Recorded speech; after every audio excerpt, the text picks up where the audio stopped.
Hey everybody, welcome to the Growing with Fishes podcast, episode 129 with Jesse from Green Source Gardens.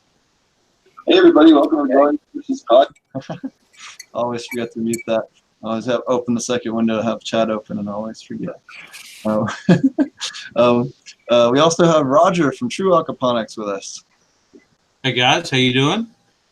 We got Spider with us as well. What's up, guys? Yeah, Michigan representing. And we got Green Jeans. Hey everybody, glad to be here. And we got Roger from I Love Growing Marijuana. Hey, welcome to the show this week, guys. It's gonna be fun. Alrighty. Roger's on a little bit of a limited timeline, so we're going to get to jump to him first. Roger, why don't you tell us a little bit about what you've been up to over there in Texas? Well, we just got over an extreme cold spell, which is very unusual for Texas this time of the year. A lot of people lost a lot of plants because they weren't ready for it. And what they've done is replanted because everybody loves to grow. So obviously they're not getting to grow the good stuff, but they're growing good enough for themselves. One of the things we did see was that the people that were using potassium silicate, which you actually recommended years ago to me, didn't lose the plants that everybody else lost. That potassium silicate gives plants such a tolerance to the cold and the heat, both ends of the spectrum, that the people that had it actually endured much better. And it's actually become one of our best-selling products. So for that, I give a shout-out to you and to potassium silicate. And then everything else is just, hey, watching your mineral levels, watching your system levels, make sure everything is where it needs to be, and keep rocking and rolling. That's a really interesting observation and not one that I've ever seen or heard of before. I know that it's helped with heat stress, but I've never heard of it helping with cold stress. Yeah, that's unique to me too. I wonder if monosaccharic acid or the version that raw solubles is a powdered form that's used in water filtration and stuff too. Or I wonder if that would also benefit in the same way. Monosaccharic acid helps, but you have to be careful. You have to make sure you dose that long and slow when there's fish in the system. That can be a little bit rough on them because the fish can absorb it through their gill system. So you have to watch how much you add it once. You can use it, but you got to, just be careful on dosing because you can overdose it and kill them pretty quickly. I've done it. Yeah. So, again, you can use it just long and slow, every day, kind of small doses, not like once every couple weeks kind of dose. Okay. Now, one thing that came across my plate this week, or last week actually, was copper in aquaponics. And I've always been told, hey, no copper because that's toxic to the fish, which is true. But at the proper level, it's good for your plants. And Steve, you turned somebody onto that came to me to get some. So we actually stock it now, just for the folks that need it if their system has zero copper. And I think you said something like 0.3 parts per million. If that's correct, I'm not sure. So if you can elaborate on that'd be great. That'll teach me and other people, whether they buy from us or not, I don't care, but everybody needs an education. Sure. So for copper and aquaponics, let me go to my cheat sheet here. You want generally 0.3 to 0.33 parts per million for aquaponics, and that goes for flowering or veg crops. It doesn't really matter.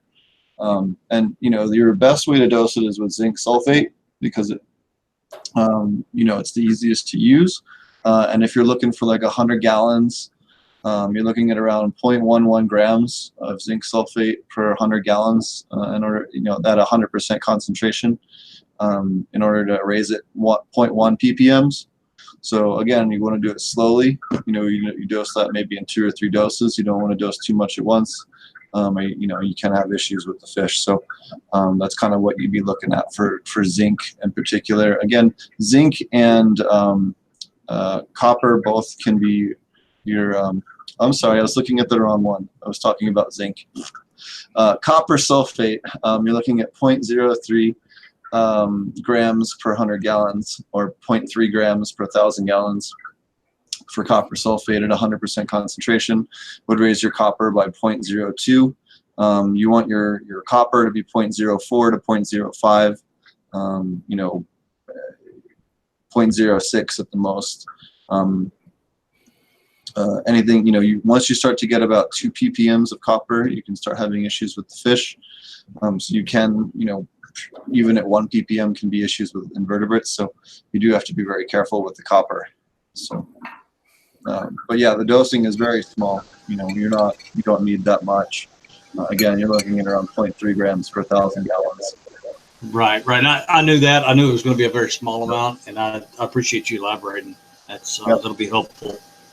And typically, you would dose that once or twice to get yourself back up to, if you're halfway there, that'll get you there. If you're totally at zero, 2 doses will fix you up. Right, and then obviously you need to check your system and your plants, see where your copper's at before you continue dosing. Yep, and that's easy enough to do. You can get a copper test kit, or you can send out for more. Right. You can send out through like J.R. Peters or some of the other companies that do water testing. Yeah, it was just interesting to me to find out that that's something as much as I'm into minerals for plants, I didn't realize that they needed copper as much as they do. Yep. And it's not a high amount, but it is necessary. So it was intriguing to me to find out that was something I was actually missing. And you had talked about potassium silicate earlier. If you're using potassium silicate, how you would incorporate that into your traditional dosing with the normal aquaponic system is you'd replace when you alternate between calcium and potassium sources for pH up sources. You would switch out your potassium carbonate, potassium hydroxide, or potassium bicarbonate with potassium silicate instead, and that will give you an easy way to adapt that to your system. And again, the dosing is fairly similar to what you were doing before, with the other, with calcium carbonate or what the others. You're just dosing a small amount for pH up the same way you would with calcium. Correct. We've got a lot of clients that are using it specifically for that, and then just reaping the benefits of having silica and potassium in their system where they were lacking both to begin with. Yeah, and it helps with shelf life, for lettuce and greens. It'll help with shelf stability. It'll last longer in the fridge by a couple of days. It'll be crisper longer, and it'll have better yields when you get to flowering crops. You'll also be more resistant to molds and mildews. So it'll just help in multiple different ways, as well as with heat stress and heat tolerance and a wide range of issues. Yeah, and as we just saw in the last week or so, it helped with the freeze that we had. We got down in the low 20s, and people had already opened the greenhouses up, and I was one of them. And we lost very few plants, very few. I was very shocked. Yeah, that's the first I've heard of that, so I'm pretty stoked on that. Now we alternate between adding to the system and spraying foliarly. So which one it was that did it, or was it a combination of both? I'm not sure. Huh, that's interesting. For sure. Anything else new over there? That's what kind of foliar? Just a mix. It's 0.33 grams per gallon of water mixed in a sprayer and sprayed on. That's what I spray with potassium silicate. It's very, very small amount. Oh yeah, just spraying the potassium silicate. I got you. I'm sorry. Correct. That's all right. That's all right. That's what makes us all smarter is the questions. What form of copper are you using when you put them in your aquaponic system? Because I use copper chelates in my hydro system as a micronutrient, So I was just wondering, and I use very little for, because I put it in a gallon jug and it makes 3,000 gallons, something like that. And, I use very little. I use a copper chelate. So I just wondered what you're using. If you're asking me, it's a copper sulfate pentahydrate is what we have right now. If we find a better option for aquaponics, we'll of course move to that. We always try to do that as we find better options, not necessarily cheaper, but better for the aquaponic systems. So right now that's where we're at, and we'll see what happens in the future. Oh, okay. Thank you. Yes, sir. I was sitting you going copper, and I was going, yeah, but how are you applying? What kind of copper are you applying? That's what. the soft stuff. So mine's pretty blue. Mine turns my micronutrient solution blue, like this Yeah. beautiful blue, man. Yeah. These are blue crystals, and if I had some over here in Denver, I'd hold them up and let you see. They're just a real pretty blue crystal. Oh, I like them blue crystals. Okay, that's kind of like my chelates are kind of like they're very small, more of a powder, but it's kind of a crystal powder. Correct. Yeah. Okay. All right. Gotcha. And that's about all I got tonight. Just call him Heisenberg. Yeah, but that was good. I had the same thought. Straight Heisenberg crystals, yup. I got Master Blend. I got Master Blend over here. It's something like you heard of Jack's 321, the synthetic nutrient. There's something cheaper called Master Blend, and it's like for tomatoes and regular gardening. But it's quite effective. We have a couple guys using it, so it's super interesting. It's actually cheaper than Jack's 321. And everyone thinks Jack's and Veg Plus Bloom is like the cheapest, or some of these powders, but Master Blend is cheaper. I mean, so I don't know where that fits in, but I had to throw it in there. Sure. All right. Well, why don't you tell everybody what you do, Roger, and then we'll switch gears. Which part I want to do, for a real job or for the fun job? Your website. Your website. Okay, yeah, I'll bring that up. I appreciate you bringing that up. Yeah, we're aquaponics.com. We have helped people for the last 6 years with their nutrient issues. Not, and when I say nutrient, I don't mean nitrate. I'm talking about mineral issues. And I got to throw it out again. Steve has been a huge help with helping to point us the right direction for what people actually need for plants and certain deficiencies. We have a deficiency guide that instead of just being a one page, it's a multi-page. So every deficiency we look at has its own page. And that helps you to really look deep into what's going on with your plants and try to decide for yourself what you need. Even if you don't buy from us, it's free. So it's all good.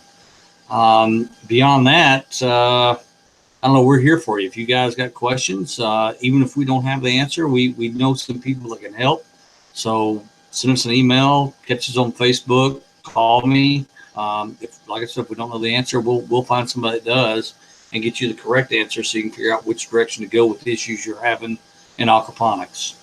And that's about what we do. Awesome. Yeah. So if you're looking for newts for your aquaponics system, is a great place to go. So definitely check them out. Thanks for stopping by, Roger. Yeah, man, it's been a pleasure again. We always have a good Appreciate that. Hey, guys, I'm going to have to get out of here. Y'all have a great night. It was good to see. All right, guys, I appreciate that. I appreciate you letting me step in for a few minutes. I've got to go. I have to get up pretty early in the morning, so this late night stuff is not for me.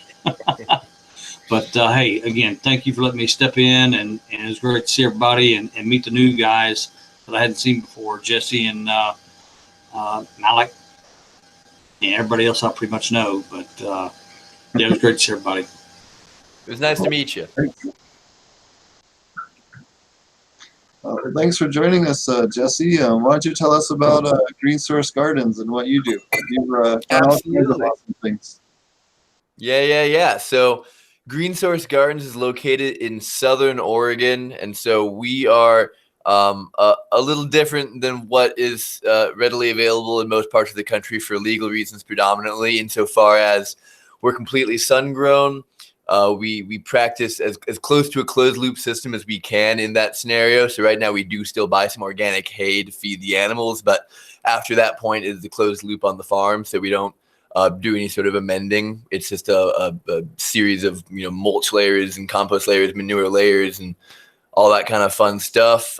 We are a little bit unique insofar as we grow exclusively from seed as well. So we do all of our own breeding in our garden. The property itself is 80 acres. Most of that is forested, and we have one south-facing hillside that was already clear, and that is where the cannabis cultivation happens. The ethos in general is all about integrating the garden space with the forest and the nature space around it. So it is a true polyculture in the sense that there is no pest or weed control. If there is ever anything such as bindweed that grows in abundance, that just becomes living mulch that you can chop and drop in place. And so it's relatively extreme in the niche of kind of the regenerative, eco-dynamic, permaculture, hugelculture. There's all these different terms that continuously bubble up and keep getting adopted and greenwashed, and new ones get adopted, and everyone's kind of figuring out the right language to use. I personally have been with Green Source Gardens for about a year and 2 or 3 months, but my journey prior to that was in Oregon as first a bud tender in the medical days as it transitions to the recreational setting. That's where I was first introduced to Green Source Gardens as a vendor at the dispensary I was working at. I've had a couple of other jobs in cannabis between that first stop and this stop. One kind of handling post-harvest fun and getting stuff ready for sale for another outdoor farm. And then an interesting little stint in Puerto Rico doing some aeroponics and doing some weird consulting stuff in Arkansas for their emerging medical market. And yeah, it was a lot of words and timelines tossed out at you. I'm more than happy kind of flow whatever direction here and get some of this out before I jump into smoking a joint at some point here. But well, I got a question then. What have you, since you've been working with people in Arkansas, which I don't think anybody else has yet been down to Arkansas, what have you found about the laws there? Oh, have you got the, well, I know you're always everywhere, but I didn't think you'd got down there yet. You're smart. Yeah. So in full disclosure, my Arkansas information is at this point year and a half out of date, but last I was in Arkansas, it was as they were coming into their medical system. So the deadline for the dispensary and cultivation licenses was impending. And I showed up for kind of the last week to finish out this project where I was helping write a lot of dispensary SOPs. And there's this weird component in Arkansas where every dispensary had to have a pharmacist sign on and do all of their kind of dispensary literature. And so I was kind of working with a pharmacist in Arkansas to get him caught up on cannabis stuff, even though he was like the guy who was the credibility essentially, because nobody especially cares what some hippie from Oregon has to say about pharmaceuticals. But I did my damnedest and helped try to guide him towards the primary sources that I felt were credible. And it was a lot of fun. It was definitely a lot more paperwork and a little bit more removed from the plant. So it wasn't my most favorite role in my life, but I very much appreciate the interesting perspective that it offered. And then basically, to the best of my knowledge, they've been stalled out in the application process since I was there a year and a half ago. And as far as I know, the system's still not functional to this day. So like a place like Oklahoma has like leapfrogged them. Currently, there's 6 manufacturing licenses and 11 cultivation licenses, and I'm working with someone that's got one of each. Mm-hmm. But have they been awarded but log jammed in legal stuff? Or have they gotten through the legal challenges? No, they have the paper in hand. You can hold it in your hands. Okay, cool.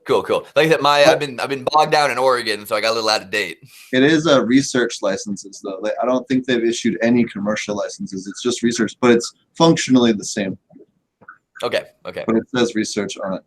But you answered my question anyway, because that's basically what we already had heard a while back. That Arkansas was bogged down and it wasn't functional. I think that's the best way to put it. I love that. It's not functional. It's dysfunctional. Yeah. Well, so that's only for hemp at the moment. I don't know if they've issued any of the THC medical licenses yet. I know that they've issued stuff for hemp and hemp processing, but I don't know where that applies to the medical stuff. Yeah. I know at one point they'd given away a bunch of them, but then there was a lot of like antitrust type challenges. I don't think that had gotten unstuck last I checked, but I could be wrong. Yeah, all these new states are such a clusterfuck. So you actually won their farm won the Regenerative Farm Award from the Emerald Cup. Do you want to talk about that? Because that's really awesome. It is, and it's really cool to see that community develop. So big shout out to Jesse Dodd and Dan Marr. They're kind of the duo that a lot of the energy and the actual going and inspecting of farms to give away this award. And it started in the Emerald Cup, and we were part of the initial 3 farms that received it there. And then they took the same kind of framework for that award and they brought it to the Cultivation Classic in Oregon. And so they're kind of, as far as I know, those are the only 2 events giving away the award. And it's interesting to hear all these different, very intelligent, more experienced people than myself try to explain exactly what regenerative cultivation is, because there's a lot of things that people can clearly define it as not being, and it gets a little bit sticky when you start to really hone in on it. But in my head, the best kind of framework is that the system is in a state of balance, that it can increase fertility without inputs and start to regenerate itself. It's kind of the core concept of it. And really it just balances out with a lot of the other more permaculture concepts of capturing the energy flows that already exist in any given place, be that water going down a hill or sunlight or what have you. There's a multitude of different ways to do it. Aquaponics being a great example of closing one such fertility loop, which is sorely lacking in indoor cultivation in most cases. And the Regenerative Farm Awards, I think at this point, is an exclusively sun-grown award, kind of going along with that kind of closing that energy loop. I know there are a lot of indoor facilities making great strides in mitigating that kind of energy intake, but it's still very hard to be less energy intensive than free. But it's a cool one. I think the Emerald Cup just gave out the award for the 3rd year, and the Cultivation Classic just gave it out for the first time last year. So we're coming up on the 2nd year of it being given out in Oregon. And it's nice to see, that community growing. And then the Dragonfly Earth Medicine, the Dem Pure certification is probably the closest organization other than that, kind of in line with that ethos. And they have a little bit broader membership in a more kind of international setting.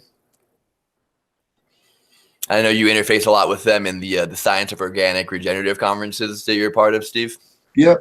And then we're both part of the Dem Pure Collective as well, which is beautiful. Really awesome movement that's happening that there'll be more information out on later in the year. So yeah.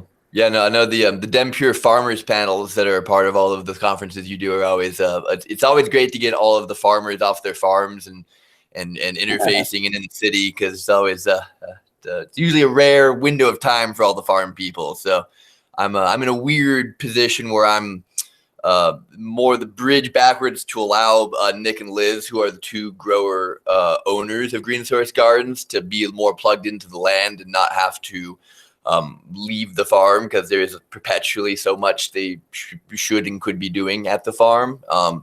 And so I mostly get to decompress at the garden and farm, help out as best I can, and then I handle sales and random operational compliance stuff throughout the state of Oregon. And thankfully, Oregon is a relatively small place, and it allows me to do that as a one-man kind of show.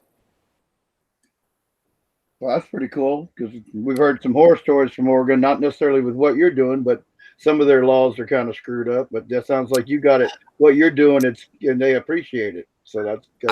I would say, like, the laws are kind of screwed up anywhere, insofar as, like, all of these laws are usually silly and non-meaningful and annoy those of us who see efficiencies in systems and want just stuff to flow and work.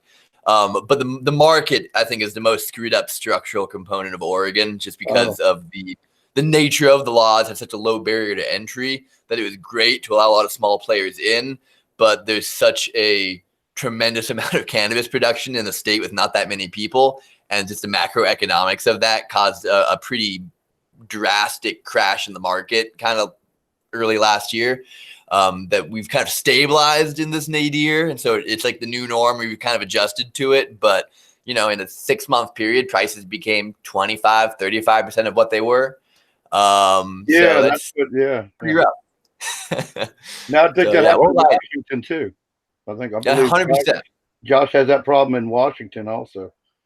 And I see it coming for Cali, and I see it coming for Oklahoma with their low barrier to entry and just the nature of how they're rolling things down there. So it's a weird thing, because you either seem to have that, or you've got these monopolistic systems in places like Minnesota, where there's like 2, I think, state licenses that are vertically integrated, and that's the show.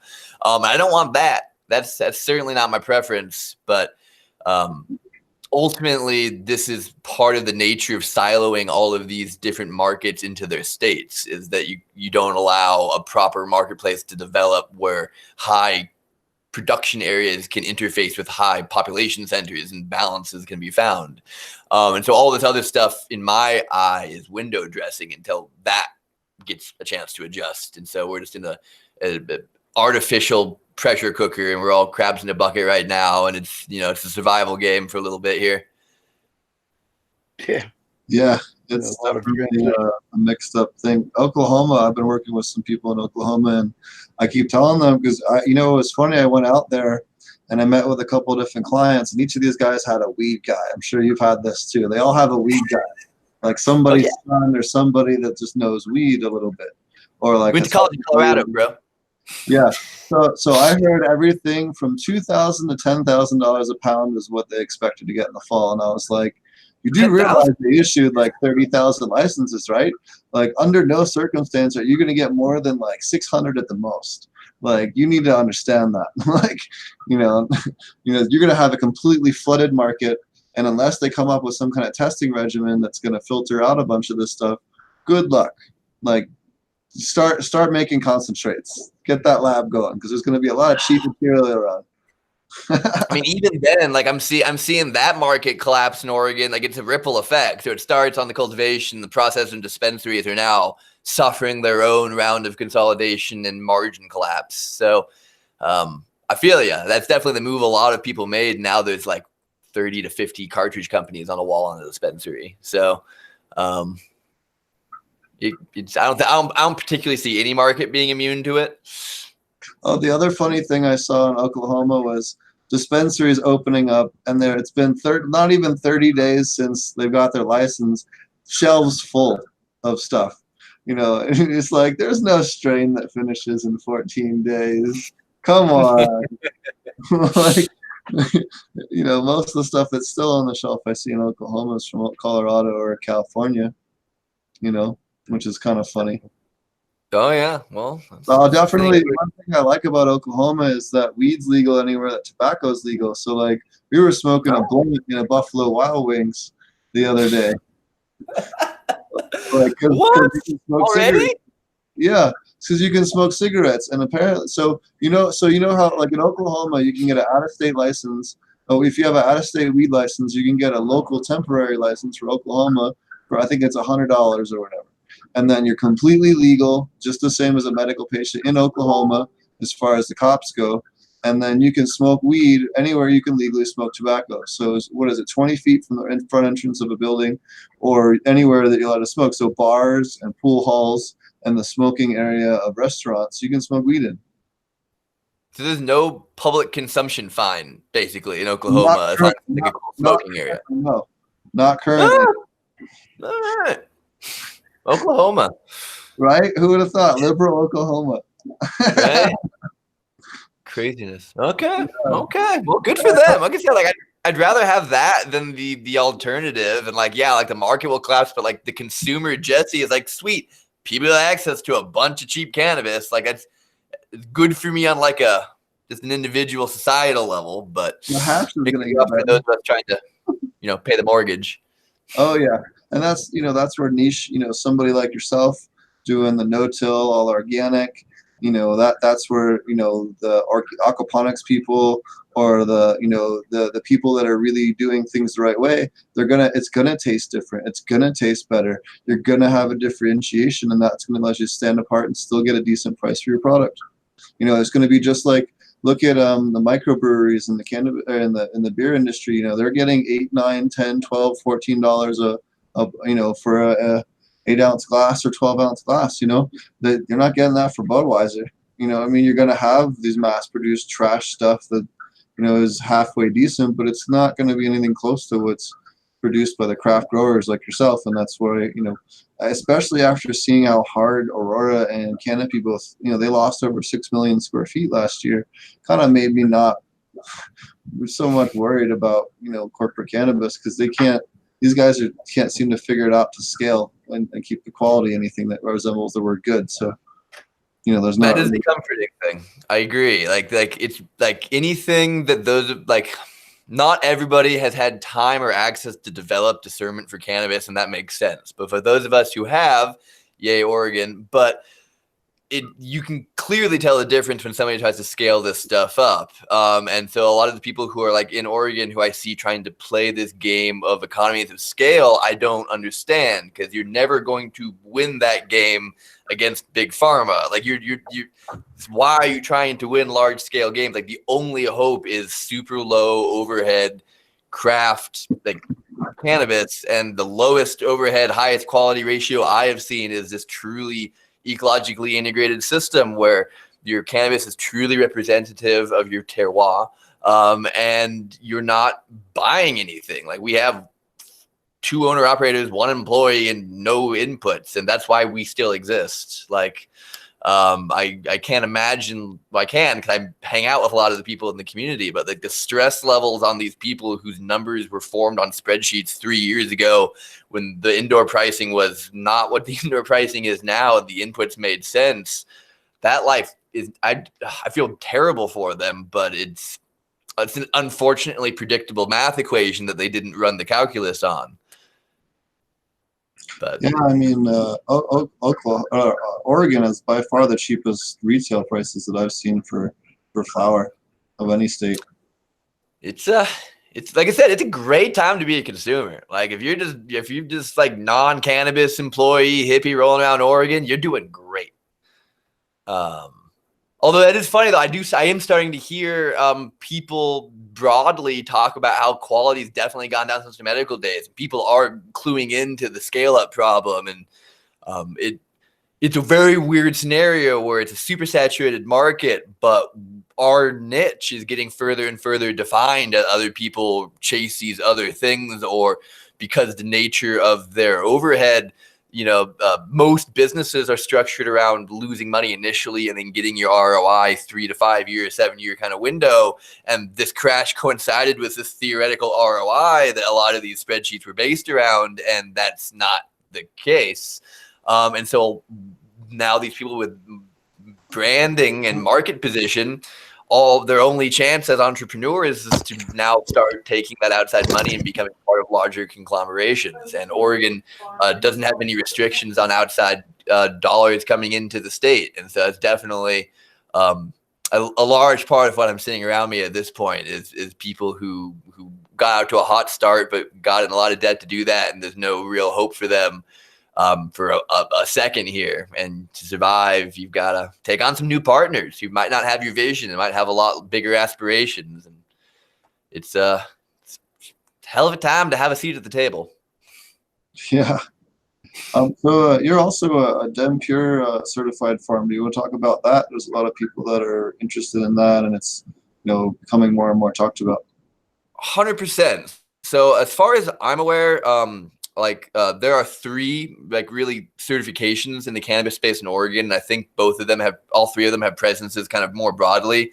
DemPure is absolutely the one that we resonate with the most for several reasons. And it's all about demonstrating closed loops on your farm, essentially. I think the number is 4 or 6 closed loops are required. I'm not 100% on the exact details, but some of the cool features of the DemPure, thank you, certification is that it's a peer-to-peer process. So in that way, there's not a large fee, as in some of the other certifications where it's kind of problematic, where it's a pay-to-play situation. And if you're like a small, well-ethosed farm that doesn't have money, you can't afford to pay for it. And like the organic certification on a national level is kind of part of that issue. So the DemPure thing's awesome because we got certified by Brandon of Garden of Greece. Shout out Kushkirk on Instagram. Makes delightful hash. He's gone down that whole French cannoli rabbit hole. And he came over and he, checked out the farm. And when it's done the right way, like a closed loop regenerative style farmer just has to walk around the farm and talk to the farmer to kind of clue into what's going on there and what's important. And that's kind of the core check in the system, is farmers keeping each other in check. So Nick and Liz just did a farm inspection for some friends at Stayfly Farms and got them on the DemPure family, and that's kind of how it's grown. And And all of this is basically credit to Josh and Kelly out of British Columbia, who are the central couple who have put so much of their energy into forming this network. And it's super commendable for plant people and farmers to have done that on literally an international level, because all of us get so bogged down in our little zones here, and it's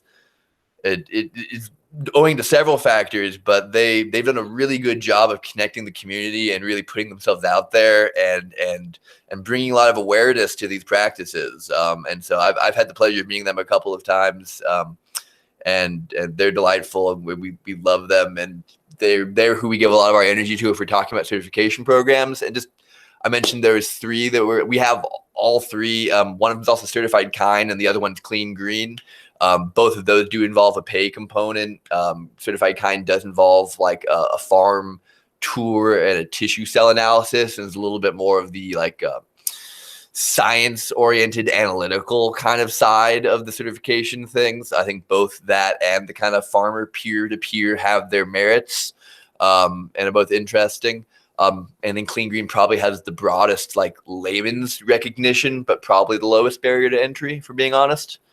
And then, super duper niche certification program, the Watershed Conscious Properties, from High Tide Permaculture. That's Dan Marr, who I mentioned earlier, being part of the Regenerative Farm Award that's being given out. But it's just that extra level of like, okay, cool, like all these things matter, but let's really hone in on what you're doing for your watershed, because that starts to plug into a little bit of a broader ecological integration and kind of the zooming out another kind of level from your farm and really, really honing into how you're connected to the rest of the ecosystems around you.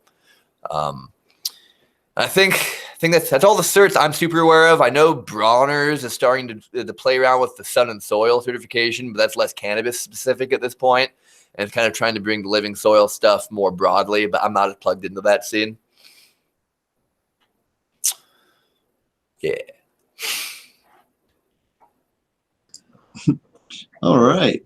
So talk to us more about how your efforts are taken to protect your watershed. Absolutely. So, I mean, we have some really nice, awesome advantages insofar as where we're located is in Wolf Creek, which is north of Grants Pass, which is basically like the northernmost tip of what you might consider the broader, like the Emerald Triangle is usually considered more Cali, but like that kind of broader Southern Oregon, Northern California growing region, we're kind of at the northern tip of that. And because of that, we have probably the best access to water, just because of the way the climate bands are moving up and the nature of kind of the California scene and kind of the water scarcity going on there. And we are about 2,000 feet of elevation in the kind of King Mountain upper watershed region. So we have clean gravity-fed water that powers the entire operation, basically. So we don't have any pumps going on. We have a really cool property that was initially a gold mine. So the area we're in is very serpentine rich, and there was a lot of gold mining going on. So the first people on it did some really interesting work with the water table and kind of knowing how the gulches flowed and knowing where to put a couple bulges in and create these really awesome, just super easy, low maintenance systems that are all gravity fed and piped underwater. And so we take advantage of that. And then just the actual kind of watershed consciousness. I saw on one of the screens down there, somebody's pulling up on the website, the poster that Liz did, which kind of shows the roots splitting into the mountain. And that's just the central concept of a lot of these no-till styles of agriculture, is if you have roots in the ground, you allow for more water penetration.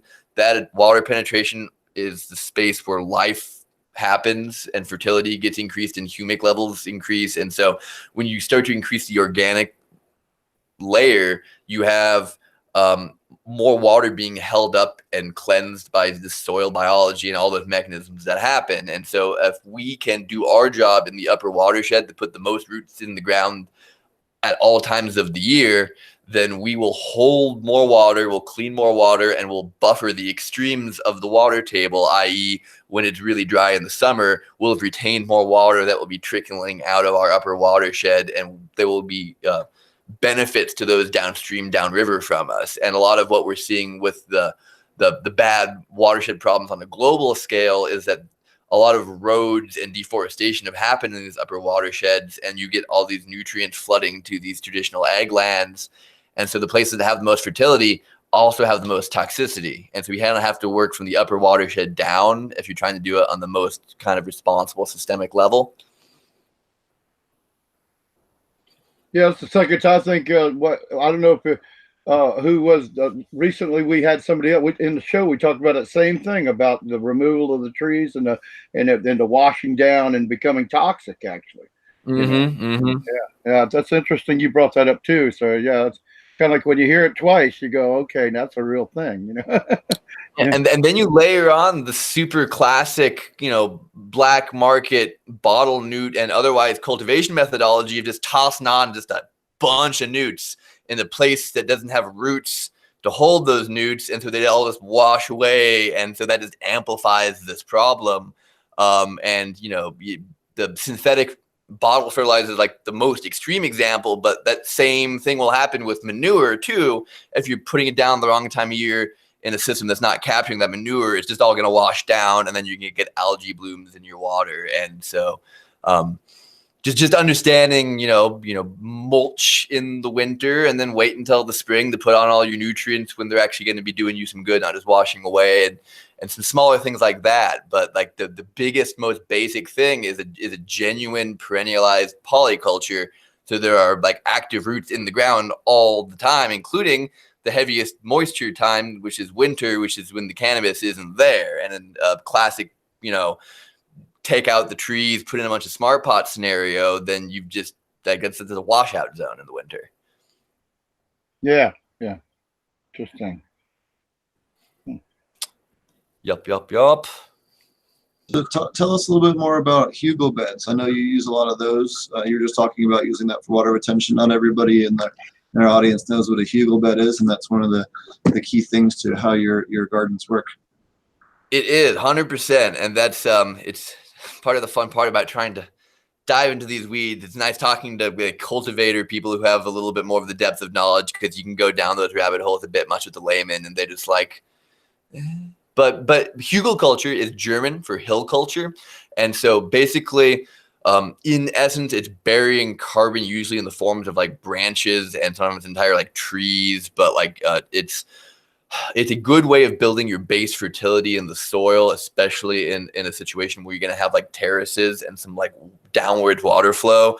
And so when you put in your kind of base layers of whatever sticks and bread, like the things are going to break down over a slower period of time, that your fungal material is going to mostly eat into, and it's going to encourage fungal networks to get spread into that zone. And then you do alternating layers of, mulches and manures and compost and all this kind of fun things. And it forms like your base of fertility for a no-till system, and it also creates a diversity of structure, which is really handy. So the uphill side of a hugel is going to have a different kind of microclimate than the downhill side, and the water is going to pool above the hill with that, and then penetrate into this hill that's now holding it up in this little like pond situation, and the downhill side is going to have better drainage. And so that allows you, when you're planting your garden, or when your garden's kind of wilding itself and plants are deciding where they want to go, it's going to create different areas that different plants are going to prefer depending on kind of moisture saturation in that part of the soil and all that kind of fun stuff. So it's kind of hugel culture is a popular term, but bioswales or any sort of like terracing methodology, they're all kind of interrelated ways to kind of read a land's contour, and understand how water is going to move through it, and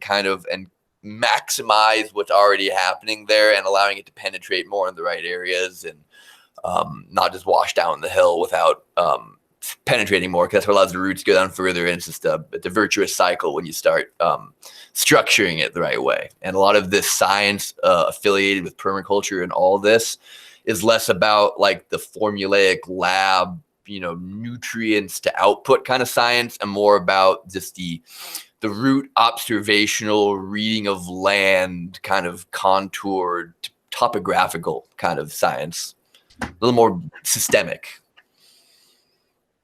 Yeah.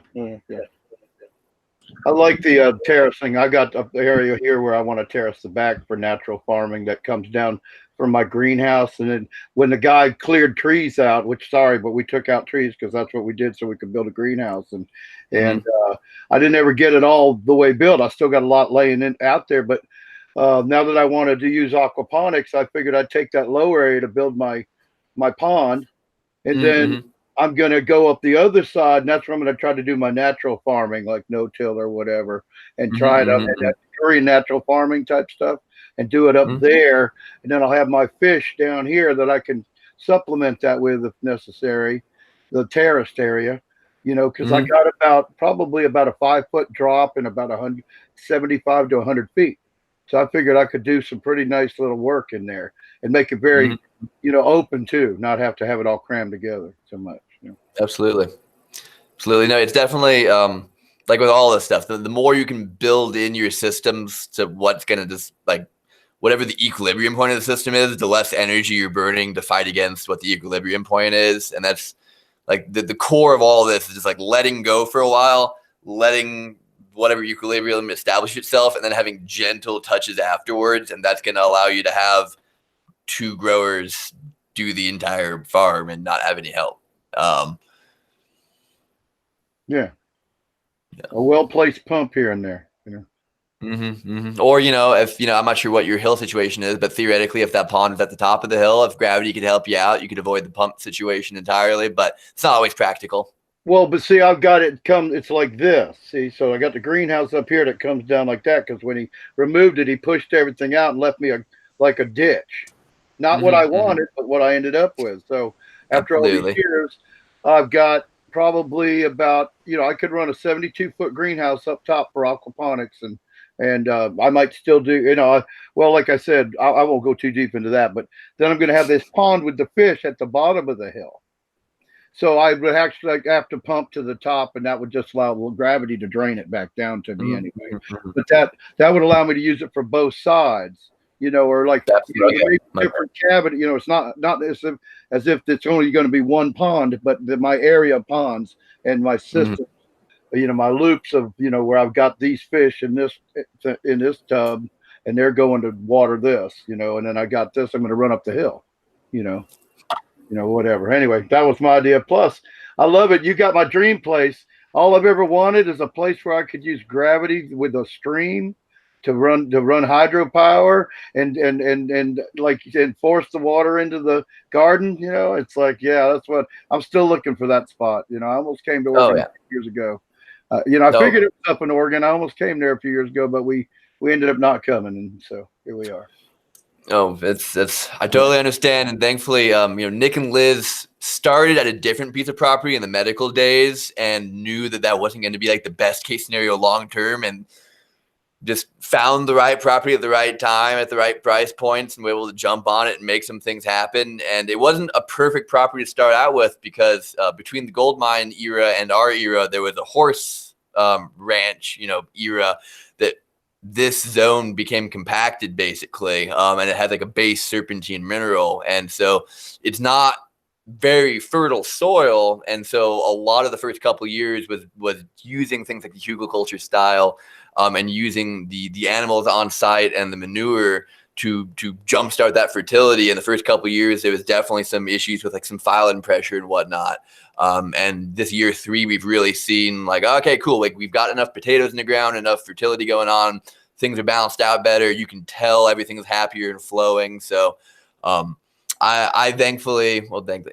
happened to be on a parallel journey at the time when the cultivation was the toughest for Nick and Liz on this piece of land, and I was able to step in when things were really kicking off on the fertility side of things. So thankful for that one. That did happen to coincide with the market crashing. So it was this weird yin yang of like really difficult fertility building, but the market was really like relatively chill. And then cool, like we got the garden dialed, and now it's really hard to make the business work, but at least it wasn't both at once. It's interesting you're doing it in the gold mine too. That kind of blows my mind. It's kind of fun, right? Oh. Yeah, because I've watched a couple of them shows. Yeah, I know what they're doing out there, especially Oregon. Yeah, I know what they're doing out there. Yeah. No, it's after the big rains and whatnot, I need to go back to the farm and poke around some of the gulches, see if any flakes have washed up or anything, because it's just kind of fun to find something on the farm. I don't need to get rich, but it'd be fun to have a trinket. Yeah. Well, they if they're sloppy, there's still some there, but a lot of them boys are picking that bedrock clean, man. Oh, I'm sure they got the easy stuff, but that was like, 80 to 100 years ago. Hopefully there's been some geological shift in some water and some stuff has bubbled up. Like I said, I just want something fun. It's been that long. It's been 80 to 100 years since the original. I don't quote me completely, but I think it's in that time frame. It's been a second. Oh, well, plus there's been a lot of, it comes from down in the rivers from the mountain, from the mother lode down the river and down into, collects in the low places where it gets caught. And after 80 or 100 years, there might be a few flakes out there. Yeah. Might be. We can always hope. Can always get high and look around the forest a little bit. Right.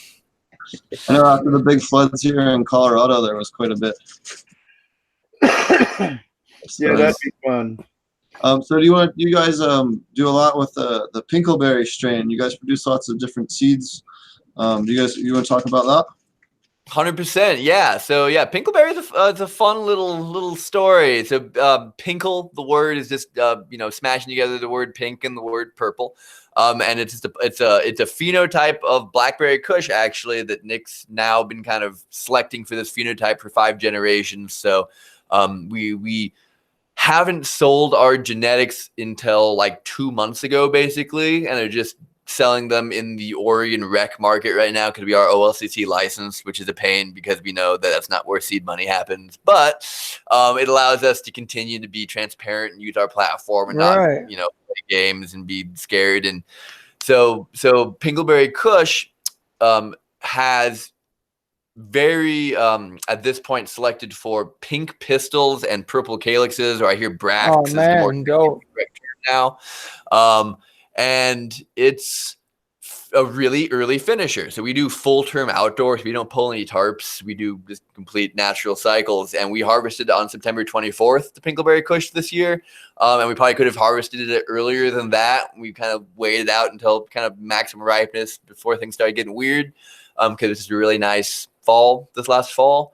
And it's a really awesome plant. And it's one of those things where, we like a lot of the things we grow. Pinkleberry is one of those things. I wouldn't say it's necessarily like our like absolute favorite thing in the garden per se, but it's a visually just a gorgeous plant. And in the era of Instagram, people noticed it. And so I think each of the last 2 harvest seasons, High Times has reposted, live shots of the Pinkleberry. And when that happens, Liz's phone blows up and you get tens of thousands more followers. And that's part of where the Green Source Garden Instagram following kind of picked up some momentum. And I think we're somewhere in the mid 60s of thousands of followers at this point, which is like, social media is here nor there, but it's one of the few tools we've got right now. So we're super appreciative that it helped bring some extra attention to us. And so we did start selling the 5th line inbred Pinkleberry Kush through dispensaries. You can look at our website if you're in Oregon and see which dispensaries are carrying those at this point. Try to spread them out throughout the state. And then, this Coyote Goo seeds that you're showing, this is like 2 generations removed from Pinkleberry in this picture, for instance. And so once you inbreed, because all of our planting is done from seed. So any batch from Green Source Garden is going to have phenotypical diversity, and you can kind of narrow the band of that diversity by inbreeding in this case.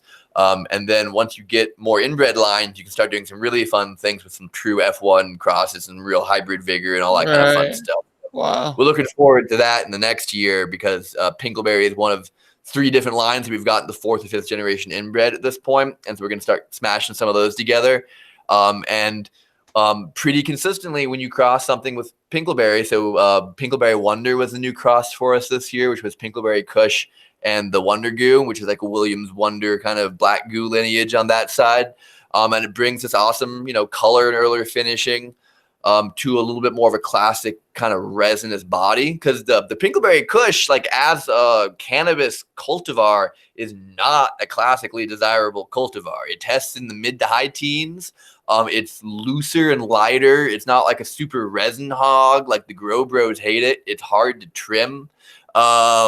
But it's gorgeous. It's got a really awesome, like cerebral, like kind of trippy, weird effect, which is interesting given the Blackberry Kush lineage and the classic leaf-leaf dichotomy, which, we're all skeptical of. But It's just a really good example of a weird super pistolate heavy smoke that is a testament to kind of the breeding program that Nick and Liz have, which is more about ecological biodiversity principles than all of the economic. And obviously we can't ignore the economic prism. Like, we are a business, we have a mortgage to pay. There is some degree of life being made easier if we understand what the market wants.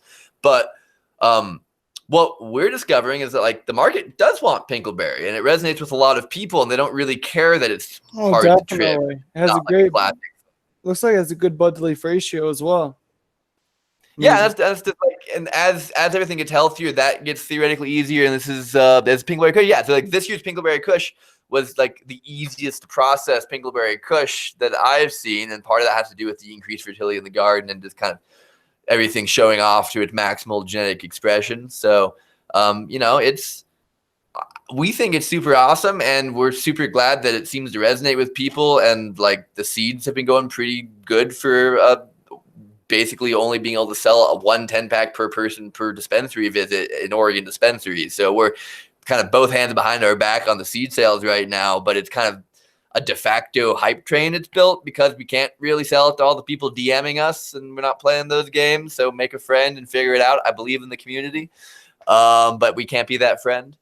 So that's Pinkleberry. It's a great one. And so it's all over the kind of the garden, its fingerprints, and that poster with the roots into the watershed I mentioned showed like a pinkleberry tree in the middle of it. And whenever we posted, like, I think probably 8 or 9 of the top 10 Green Swords garden pictures ever are probably all pinkleberry pictures. Like, it's like a joke to us. Like, all right, well, we want to just like really get the likes or like sell to other growers for Instagram pictures exclusively, basically, because like, commercial growers wouldn't like it except for their Instagram pictures, basically. But it's a crazy awesome plant, and it'll be really fun this year to see it pop up all over the state, and I'm sure broader than that, kind of now that the seeds have been released. So it's nice to be in a place where it's really all about transparency and sharing. And so we're cool with like the pink pistils being everywhere. Like, that's fine with us. We're on to the next things, and we're doing breeding every year. And so we'll have some new crazy versions of pinkleberry next year. What are some of the other traits that you're looking for in breeding aside from the pink pestils and pink calyxes? Diversity is tantamount, I think, in general. And so like, because we're not doing babying of the plants, like seeing what thrives without us having to nurse it through its life cycle is important. But like, it's like everything. You look for mold resistance, you look for really good nose, you look for, if something's really greasy and stacked, you still breed with that. Like, it's important not to pigeonhole your genetics. So we try not to get too hung up on any like overarching principle. Like, the pinkleberry journey happened to go down that rabbit hole, but it's not like always the rabbit hole we go down. Like it's an awesome one. And especially if your breeding goals are to have a palette of different inbred lines, like, it's a pretty good color to be able to splash onto other things. So we've got, I mentioned the 2 other more inbred lines. So we've got a coffee and a glazed cherries. I think are both 4th or 5th generation inbred lines. So if we can throw some awesome color on top of some other, greasier, gassier, or different kind of more classically desirable strains, like, that's super awesome. That sounds fun to me. And then it just happens to finish super early, which is like, no one's ever complaining being done early on your harvest season. I guess that's fantastic problems to have. So most of our harvest was done by like 3rd week of October for the most part. And if we wanted to expand our production capacity, we'd probably look into some later finishing genetics and try to stack that. But we're kind of butting up against the carrying capacity of our dry space right now. So, and the market is what the market is. So at this point, it's all about controlling the overhead and just maintaining a high quality product and not stressing out about maximizing your pounds per square foot and freaking out about all that. Like it's all about just harvesting what's going to be easy to deal with and sellable, and being okay with maybe some of it returning to the earth, and like, you know, harvesting some stuff for some fat infusion products. And we have a really awesome product in the state called Luminous Botanicals, which is like an almond oil, coconut oil thing. And like, that's a great use for a lot of the stuff that you don't have to worry about rack dry or what have you. But it's important to us that it just all flows and we're not forcing anything. So I strayed mightily from your initial question of what you're looking for in the breeding program. So forgive me. That's fine. Is there any particular cultivars that you're excited about for this year? Oh, I mean, yes, always. But so it's from the early, so the entire kind of schema of rolling out the cannabis has changed for us this year just because of the nature of the crash last year. So in classic cannabis harvesting, processing, selling, you get it all done as fast as you can because you're selling it as fast as you can. You're done. You got your money, and whoop, we're done. But now that's not the case, and your demand curve is throughout the entire year, more or less. And so we're leaving stuff on stem curing much longer and releasing smaller batches of 4 or 5 strains at a time and kind of metering them out a little bit more. So, you know, of our 19 cultivars we grew this year, 13 of them have hit the market to this point. And majority of our harvest is still on stem long curing, and we're, you know, breaking it down and trimming it and testing it in smaller batches, because why would you get it already super quick and let it oxidize and degrade faster? Like, we all know the quality of the cannabis is higher in that way, and if the market is dictating that you do that, you might as well lean into it. But that being said, of those first 13 cultivars, it seems like the Cosmic Fruit and the Coyote Art have gotten some good traction and buzz, both from consumer feedback and just a kind of a little slurry of like Leafly and like Oregon Leaf kind of write-ups and whatnot. So the Cosmic Fruit has a papaya on one side and the purple extraterrestrial vehicle on the other side, which is one of the genetic stocks Nick's been working with for a while from like a Maui Wowie phenotype of an Afgu, I believe, and isolating that down to the point where he got to rebrand it as his own thing. And that's got like a super awesome, like sweet guava, tropical kind of classic sativa thing. It's got a super very diverse polyhybrid genetic stock. So it's got purples and greens in it, and we just throw it all in one batch, and they're all siblings, and they cross cure and form a more complex aroma in that way. And so we have found, like, because we don't do any cloning and we don't do the same degree of consistency with that, people still respond really positively to seeing the phenotypes together, and like they don't get crazy like one's purple and one's green. Like we get positive feedback, if anything, about having that kind of like bag of candy look. And so it's interesting to have gotten that feedback in a market of people telling me that you've got to create a consistent effect and a consistent product and a consistent chemovar. Everybody else seems to be doing that, so ours stands out, and it seems to be helping us on that front. And then the Coyote Art was a really fun one. Super powerful effect. Happened to also test for good numbers. And so, you know, you've got this dynamic where you, most intake managers all acknowledge that the THC numbers and cannabinoid numbers don't really correlate to our effect, but they still fundamentally dictate pricing in the market, and they dictate the way things happen on the sales floor. And so the fact that Coyote Art tested at 25% THC and got a high terpene number of 6.77 means that it sells easier and flows better. And so you get like this double effect, and it's a good flower. I love it. Do I think it's twice as potent as like the Holy Widow? No, I don't. But it's awesome, and it's super greasy and desirable. So that's a fun one, Coyote Art. Coffee is the one we've only got like 6 pounds of. That's from Pacific Northwest Roots, Kaya's coffee. And that's just a super awesome Alien OG, Alien Kush. You said Kaya's? Yeah, it's Kaya. Yeah. Oh, it's fantastic, and we love it. And basically, you know, Nick got a 10-pack a while back and has been breeding up the population. And this year we had a half a row, and we're only going to have maybe 6 pounds of trimmed shell flower for this year's harvest of it. But it tested awesome. It's super dang flower. We bred a bunch with it, so it's going to be a part of our stock more so next year. But it's one of our couple of like cultivation classic submissions this year. Really potent, really greasy, very different from the rest of the stuff in the garden. So it's just nice to have these different silos of genetics happen. And the cool part about this era of cannabis we have is we've got all these people doing all this breeding and all this isolating of different stuff. And so as legalization and increased networking continues to happen, like that's like the undeniably cool part about legalization for me, amongst all this angst and not so great stuff, is that the information is flowing and the sharing is happening and best practices are coming out. And so in scenarios where the community has trust and feels willing to share, you see just amazing things starting to happen. And it's just it's a trust building process, and there's going to inevitably be some awkwardness and whatever, but it's exciting, and I see the trend lines all going up on like several different fronts. So we're excited to get going and for the weather to warm up and the snow in Oregon to keep melting, because it's about that time again almost. So what are some nifty tips and tricks or regenerative things or methods that you've learned for either IPM or nutrients, or is there anything else maybe along the lines you've learned while trying to stick to more organic or learning new types of organic or regenerative methods that you found worked really well that you could maybe want to pass on to people?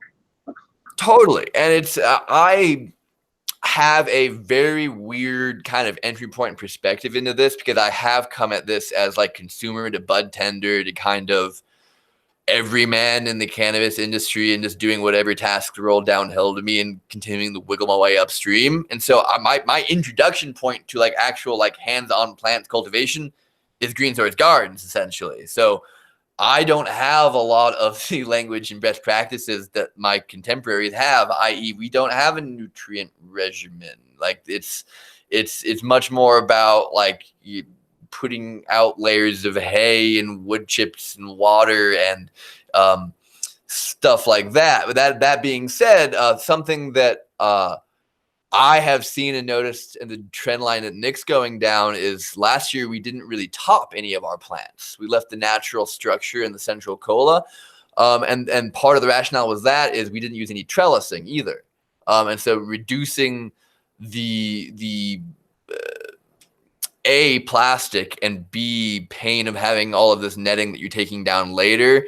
And when you create the structure and support for the plant uses it, and then it grows in a way where it's going to be more susceptible for breakage anyway. So we basically were able to do metal cages in the interior of the plant that they kind of grew out, and it kind of guided the initial growth to kind of go through and use as an initial kind of internal support, and a single metal wire running down each line and some twine when things were flopping a little bit. But that was how everything was structured, and things flopped over in the wind and whatnot, and everything seemed fine, just fine, even if there was a big flop and some things grew back up from the ground, and there didn't seem to be mold issues or problems with things, as long as you kind of, keep them completely off the ground, and maybe you don't harvest some of the nugs that got lost under a mulch layer at some point, but that's going to be okay. There's more than enough to pay the bills.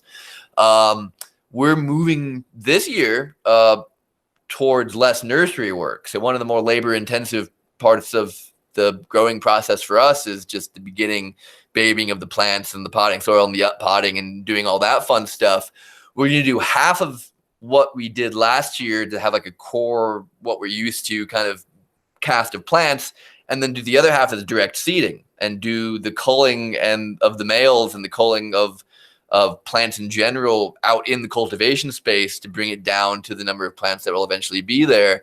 And in that setting, you should have, plants that don't ever have transplant shock, and it takes a lot of seed to do that. But we are now in a position where we have a lot of seed, and so only what's going to be the strongest stock for that area is going to show itself as most vigorous. The rest is going to get culled, and so you should have this kind of selective pressure happening concurrent with less nursery work, but that gets balanced out by more observational work. But that's kind of what you want your growers to be doing anyway, is be super plugged into the grow space. So it just kind of reinforces the necessity of being really walking the gardens and plugged into the grow space on that front.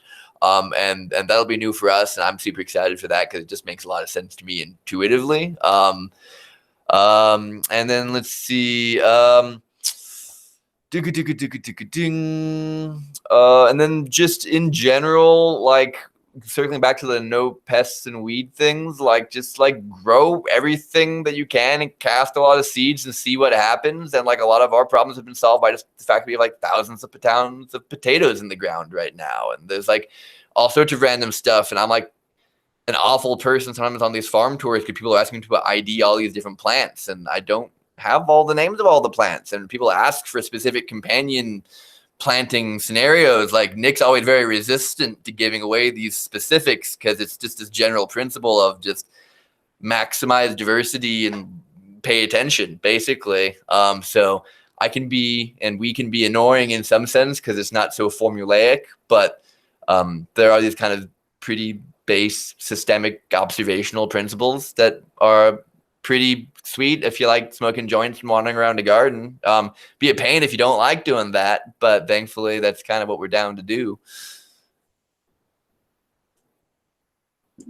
That's really nifty. Is that so? So what? Tell us about the potatoes. I haven't heard people growing potatoes with their cannabis before. This is interesting.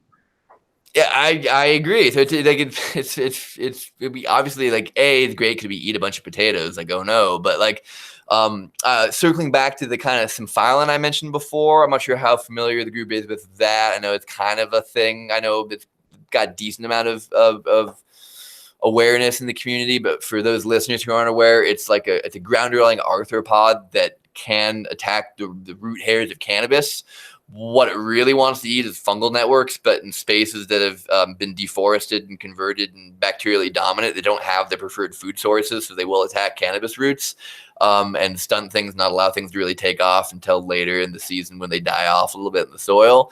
And so there is some literature that suggests potatoes are also a good way to kind of give them a different food source, and that's also like applicable to things like rodents. Like, we don't like there are rodents in the garden. They just care a lot more about potatoes than they do cannabis roots. And yeah, so it's and there's like 5 or 6 different varieties of potatoes and some like Andean like tubers and called Mashua. And like this, like I said, it's this max diversity of all sorts of things, including like dwarf peach trees and like native plants and all sorts of herbs and tomatoes and squash. And there are rows that are just veggie rows intermittent throughout it, and there are trees around the garden as well.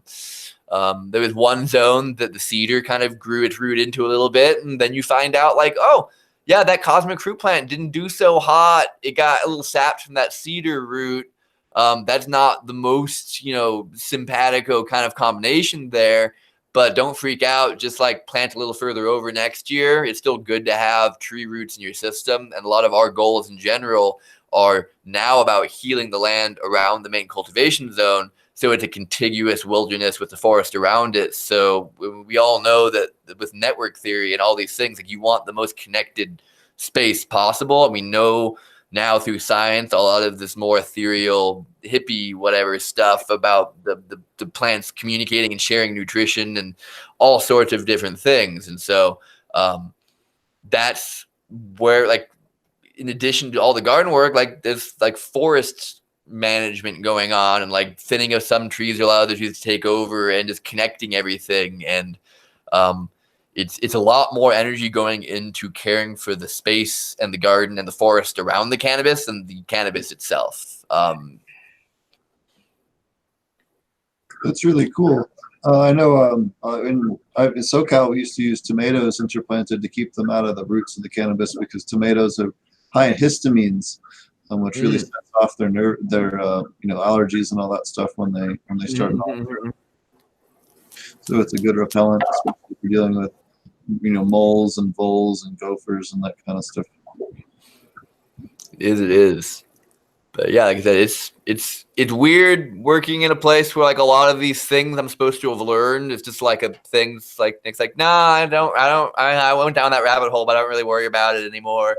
And like his background is like from like veggie gardening and like doing some cannabis on the side and kind of integrating all of that system. And he always noticed that like when he just used like chicken waste, it seemed to grow pretty good cannabis. And like he's kind of kept trying other things. I know in the first year he played around with some more like ferment teas and some more KNF type stuff, but even that has kind of fallen by the wayside at Green Source. And theory there being like all of that, like fermentation in life is happening in the healthy mulch layer in the soil when you water it anyway. So if you've got your system dialed in,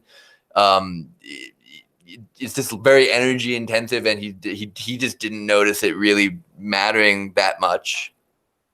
Well, isn't it the fact that if you use KNF ferments and stuff that got into your soil and your labs and stuff like that, it created a network that is built over time and may be part of the reason for the success now. The fact that you implemented that in the past, 100%. You have to keep going. 100%. That's the thing. Like, it's like I'm never going to deny that these principles don't work. Like, they clearly work, and it's clearly it is easy when you're espousing a lot of these things to start going down like you don't believe in science. I'm not at all saying that. I'm in the middle of that. No, I understand. I've been doing Chris Trump videos. I can't stop watching them. I watch them over and over and over. So I know what you're talking about. Being new I'm the newest one to this kind of whole concept of aquaponics and all, and I've been welcomed in and had a lot of fun for the last couple of years. And but I'm right there. It's funny how you mentioned a lot of the things that you have. I can actually, even though I'm not anywhere near like 2,000 feet, I'm at I'm in the swamp, but I can still relate to what you're saying, and all the indigenous stuff that grows here. You can't stop stuff from growing here. So, I'm going to have fun with the fermented plant juices or anything. But I think the fact that you may have used them, because it created the whole idea about lactobacillus, it creates a network, and it keeps eating and getting bigger and, doing all that. But I'll pass it on because I'm yapping. I got a little buzz on myself. So how dare you? Well, I got something new today. I was gifted something very interesting. I've never tried one of these. I never really cared to, but a friend of mine gave me a dank vape today. And guess what flavor I ended up getting today? What? Blackberry Kush. There we go. I had to bite my tongue a while ago. I said, because it has nothing to do with what we're talking about, Right. But yeah, it's pretty neat. I was impressed. I'm kind of impressed with it actually. But Blackberry Kush. That's a great grandpappy, a Pinkleberry Kush.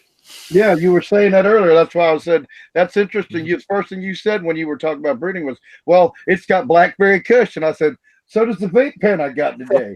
There we go. So I saw you guys also have a podcast as well on you guys do? We do. So it's called the Green Source Gardens Farmcast. And it's like seasonal roughly. So like it's kind of a side project on top of all the other kind of hats that are being worn. I think we are like 6 episodes deep over the course of the last like year-ish or so. And the kind of main structure is Nick and Liz's brother Ben, and Ben's got like a comedy podcasting background, so he kind of helps be a really valuable perspective of the more like layman. He's living on the East Coast right now, so it's kind of good to have somebody who's not like all the way deep in kind of no-till living soil ganja farm life, kind of asking some questions for the layman as well. And then also he helps produce and provide all these other skills that are super valuable. And those are some videos you're finding right now on the YouTube. I don't think we upload it to the YouTube right now. It's on iTunes. It's on most of the podcast streaming sites. If you go to greensourcegardens.com, you can find it streaming on there as well. The only one we're not on is Spotify, basically. I need to follow up on Ben about that. Ben, if you're listening. But that's a fun one. And then you'll see me jump in there a little bit more on what we're calling cultivar reviews, which tend to be more of like a 30 to 45 minute kind of smoke a strain and talk about it and see where things go. And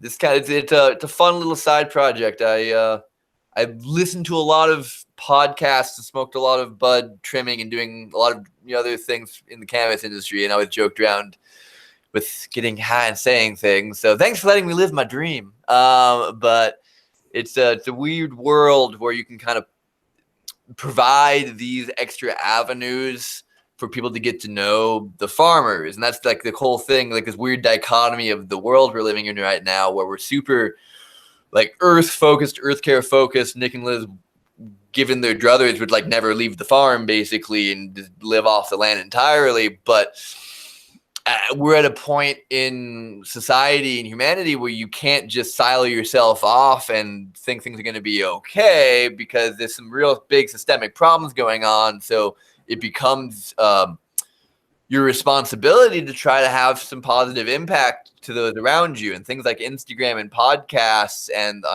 the cannabis industry as a whole is a platform for people to see if this is possible. And that's the most important thing for us in this legal market. It's really like economics are secondary, which is good because market crash. It'd be weird for us if that was the primary concern, but it gives us a platform where we can say what we're doing. We can show what we're doing. We don't have to hide it. We're not worried about the cops coming and shutting us down. And that has a lot of value to us alone. And just demonstrating proof of concept and being really transparent about these practices, because we want people to mirror them and copy them. Like, we don't have dreams of scaling this up on like a one farm level. That's not how you scale this concept up. You scale this concept up by having a bunch of people doing that in their own parts of the land and forming a co-op. There's different ways it can kind of permutate later, but it's about health and happiness, and people are happier and healthier when they're connected to nature. And that takes a lot of forms. And one of the most direct is cannabis. And that's part of why cannabis is so cool, is that it's the least amount of biomass you can take from your farm and pay the mortgage, which is good on an ecological standpoint.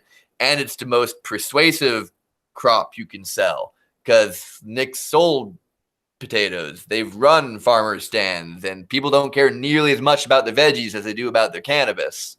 So it is a tremendous opportunity for all of its struggles, and for the fact that by engaging in this economic setting, they were having a bigger impact than if we didn't. Like, it's undeniable. Like, the packaging I have to do to bring things to a dispensary, what I just did today, driving 9 hours to Pendleton and back and burning gas the entire way. Like, there are loops we still need to close. There are evolutions to be done. I need to get on biofuel or electric or something, and we need to get more solar panels. But it's important to understand where you're at, what you can do now, and where you're going, and give everybody in their own journey an acceptance that it's okay. Like, you are where you are. Like, don't feel shamed about where you are, but just recognize that, like, we all need to be doing better. And all you have to do is really look around, and everybody I interact with gets it on some level, essentially, especially the people below 30 who have inherited this kind of system. But everybody does, especially in Oregon. It's a place I think that's disproportionately, like, people identify with a little more rural nature setting, and it's something you can get everybody to agree on. It's like, yeah, like, nature's pretty cool. We want this whole train to keep rolling.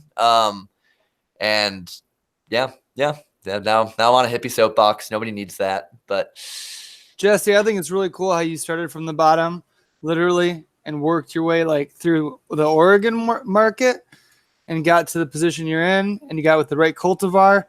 And man, I could ask questions all day. Like, how does that cultivar act when you pollinate it? Like, do these, because the calyxes look like they're come out thinner than a regular calyx, and it's just super interesting phenotype and genotype that you're working with.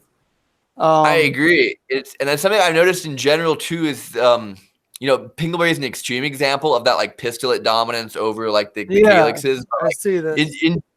In general, I think I see a little bit more like pistillate expression, fullness, like ripeness in like a healthy regenerative outdoor setting, especially when there's like a lot of breeding going on. I see what you're saying. Absolutely. In the pictures, you can tell that once it's so healthy, it's going to fill out anyway so good that even if there's extra pistils, it's still going to be just as hardy, and it looks hardy. That's the word I would use for sure, especially some of these big fat colas in the outdoor, dude. Like, holy shit. Excuse my language. Oh yeah. But no, and then the way you're doing things is really, really nice, classy, smart, and growing the potatoes and everything with it. Wow, that's very interesting. I did not know about your company until now, and super cool. I'm impressed. I super appreciate it. And like everything I say now is somewhat tainted by the fact I work for them and I'm their salesperson now. But Hey, it's all good. But It's all I'm good. guilty too. I'm guilty too. Yeah. 100%. I'm just a fanboy who got the gig because like I essentially my last 4 years have involved just getting high with the people who are willing to share information and sussing out like who's being transparent with the information. And I was perpetually frustrated as a bud tender, not knowing enough about the farms I was selling. Yeah, not and being having that information transparent. with me. And that's the thing. Like I clearly have a perspective at this point and a degree of advocacy to my perspective at this point. But my most important thing I advocate for is like radical information transparency. And I want all the information to flow, and I want people to be able to resonate with what they resonate with. And I'm in a position where I'm pretty confident that I have found something that people are looking for and resonate with. And I want to make sure people know it exists and is available and is replicatable on a really easy level. And a really awesome part about Oregon is that we got the home grow where everybody can grow 4 plants. And all these principles cost people like my dad in Central Oregon, the high desert, which is not Southern Oregon. It is not a classical growing region, but it still works. And he can still get a harvest out and it still smokes really awesome, even if it's not like classically dank bud. And him and my mom are now taken care of. And it's a really fulfilling, cool experience for somebody to get hands in the soil and see that they can have a positive impact on the earth, the property they own and love, just by like throwing mulch over it, basically. And that's like the basic training wheels for anybody who wants to like start making things better is like no bare soil. Like put something down over all your bare soil, like stop raking up all of your leaves from under your trees and like just let soil build, let it get messy, let your lawn get taken over by the wild, and you know, it'll get easier and healthier, and then you can grow really dank potatoes and cannabis, and then you don't have to pay for things. And I think that's cool, but I'm a crazy guy in Oregon. Yeah, transparency. Tell everybody why my property's so overgrown with like half the yard was taken back since I've been here. But you know, I did take down some trees and all because I had a place I wanted to do my perimeter for my grow areas, you know, and I wanted to interact. I wanted to have some gardens that were in the shady parts of like where there were still trees. I was going to leave, kind of make it like a ball field, a baseball field, and then I would have nice back corners and, you know, some shade from the southern side, you know, like, so when it was really hot, I mean, most of the time when it's really hot here, the sun's right over top of you, but towards the autumn and the winter, it starts to fall back and go at a much more severe angle. And I was going to leave it like that where I could get that maximum in the hot months, you know. But I always want, but it's kind of nice because what we've been learning, like, again, back to this natural farming type methods and all. And you learn that, now I can go out here and pick one of these weeds that just, you know, it's just going nuts. And, you know, make things out of it so I don't have to buy any kind of minerals or anything anymore. I can grow. And then, like you say, companion growing. And you were earlier when you were talking about all the different stuff, well, you said you actually did have rows, because for a minute I thought you were talking about where you were broad seeding a little bit, like where you just went out there and you have stuff growing, but you just threw some seeds out, like, you know, let them grow where they grow. Or is that wrong? That's so a lot of times when Nick is out there throwing out more compost or mulch, there is seeds mixed into that, and volunteers come up where they come up. So there's a lot of just seed dispersion and letting things pop up where they're gonna pop up. There are some instances like, you know, trees get transplanted into spaces, or like you know, or like a lot of the veggies and things like the elephant garlic have like naturalized at this point because we don't harvest everything and we let things overwinter, and we're in a climate where things can overwinter, and then they come back different and then you know, annuals can become perennials in some cases, and like the plants are doing things in a lower energy, more naturalized way, and then maybe you spread out your garlic starts this time of year, and then you know, you can fall into the trap of saying, like, you know, don't do anything at all, but like we have an ecological role. Like there's this misnomer that like either we should be completely controlling and like the gods of the environment, or we should have no impact at all. And the other two poles, and like we are a part of nature and we are a part of our ecology. We just need to figure out what exactly that productive role is. And so you can have these minimal impacts that have a positive outcome with little energy, and then most of this has to do with like observing and figuring stuff out and just like not going too gung-ho and like getting crazy with it. And so like things like machine work like do delicately over time, and like we do have an excavator, and when Nick uses it, it'll be like a 15-20 minute burst of activity after you've been like staring at the same hillside for like 2 weeks, like kind of feeling out the terracing, and this is now year 3. And so it's just there was a valuable role that we have in fixing the damage that we have done. And so like, you know, like the forests that we are on right now, it's 80 acres, like I said, mostly forest.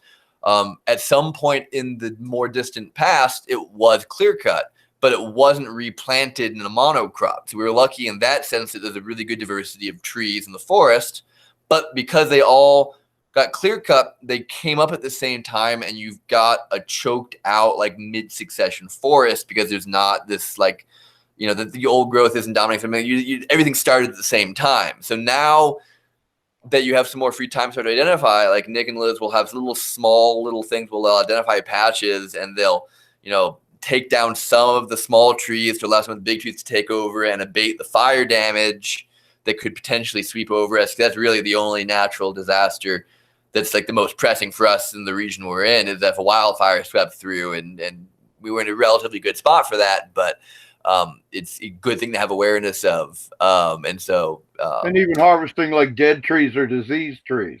So I'm sorry. So a lot of like our firewood, for instance, like it's all like, you know, standing dead madrone's like the best for that in our particular area, but like, you know, standing dead's awesome for that.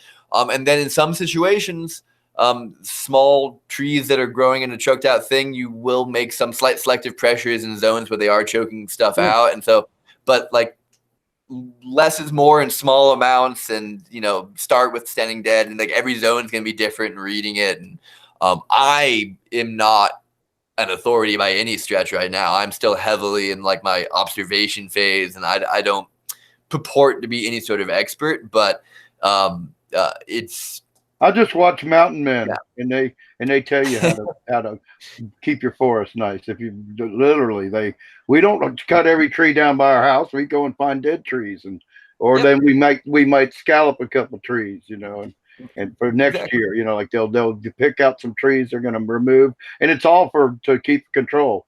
Like I live in Steve always gets on to me because I get too loose, but I live in a national forest. Well, I live in a swamp in a national forest, so okay, you know. Okay. And I actually wanted to move to Oregon a few years ago, and I'm not going to go too sideways on this, but we were looking around Klamath Falls, up between that and Bend, you know, and I looked at a lot of properties up in there, and I really wanted to be Christmas Tree Valley or whatever it is. I could have seen myself up there, man. I could have really seen myself. I'm in Bend right now, and that's the part of the state I grew up in, is Central Oregon. So I just drove up to Pendleton today and back, and that was kind of like in the northeast part of the state there. So I kind of went through a lot of the eastern Oregon. It's snow all the way. So, but the roads that's up clear. there too. Yeah, that's kind of that's wilderness up there. Oh, it's Oregon's mostly wilderness. You got you know, Portland, big city for me, because which is nothing good to you know, many of you people, especially I think. Are you in the Bay, Steve? What home base for you? Yeah, I was in the Bay, and then these days I'm just all over. Spent a lot of time in Oklahoma, and he's big secret agent, man. He's all over the place. Right. So that's right. I've been in Texas, Oklahoma, and Arkansas a lot lately. So it kind of depends on the day. Yeah, taking care of business. He's all over.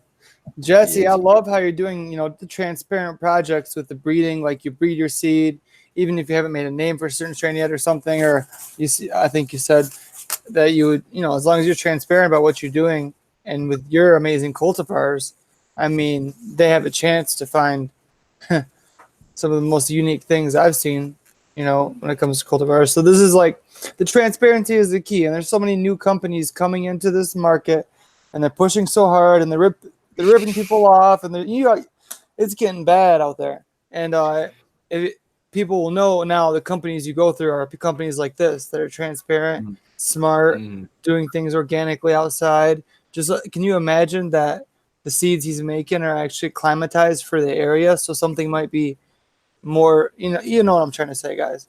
But well, there's mass mail marketing. I'm getting mail, and I'm in a less than legal area. I'm getting mail like twice or 3 times a week with a cannabis leaf on the moat. I'm sure that. Well, and now I'm just gonna leave it at that. But it's kind of like it's getting crazy. It's so like my old lady who hates my guts, and even though I have access to really high quality CBD oil and such, she insists on getting it somewhere who freaking knows where. You know what I mean? And you think she'll listen to me and for me to say that might not be really good, for you to ingest. Yeah, there's definitely a lot of bad CBD and fake CBD out there. I know we all know. Yep. A lot of us know that. And you gotta be careful where you're sourcing it. I'm sure Ponics could tell you. We could all tell you some of the best spots out, but I'm not gonna start naming them. Yeah. But definitely contacted us in our DMs as we help you with your seed needs and other things. But no, Jesse, man, you just dropped knowledge left and right. I'm gonna have to rewatch this episode and just get more into your company. I just found out about you and super cool. I gotta take off. I gotta water the plants before the lights go off over there. There And you go. Roger, always good to hang out with you. Steve, Yeah, man, kick butt again tonight, brother. Yeah, I hate to bounce out early, but I'm gonna catch you guys later on. Cheers. Thanks, Super buddy. cool hanging out. You guys know I always love it. I'll be in chat. I'll still be in chat trolling. Don't let me fool you. So you guys do other education as well. Do you want to talk about that? You guys do a lot of outreach. Oh, I love it. Yeah, it's definitely, Nick and Liz have done an amazing job as a couple of holding a lot of space for 2 people, and I'm doing the best I can to run around and help them hold a little bit more space as a third person. But one of the biggest advantages we have is that Liz is an amazing artist and went to Lewis and Clark for fine arts, and so all the graphic design and that poster and all this other stuff is done by Liz, and it's coming from a connected place to the garden. I think that has helped them stand out for a long time. And if you go look back on my Instagram to young bud tender Jesse, when I wasn't ever planning on making content and I just got an account to follow people like Green Source, who were probably one of my first dozen follows, I had one of the little info cards at the dispensary that I dropped off at my dispensary that was talking about chicken waste and manure and a lot of these concepts I'm talking about. And so they've done a really good job of putting themselves out there. And if you look on the website, there's a slew of articles in various cannabis publications. There's the podcast now. There's a slew of different videos that you can watch that we link to on the website now. But Nick was at the Emerald Cup this year, and there's a good little 12-minute, pretty powerful encapsulation of a lot of these principles I'm talking about on YouTube now.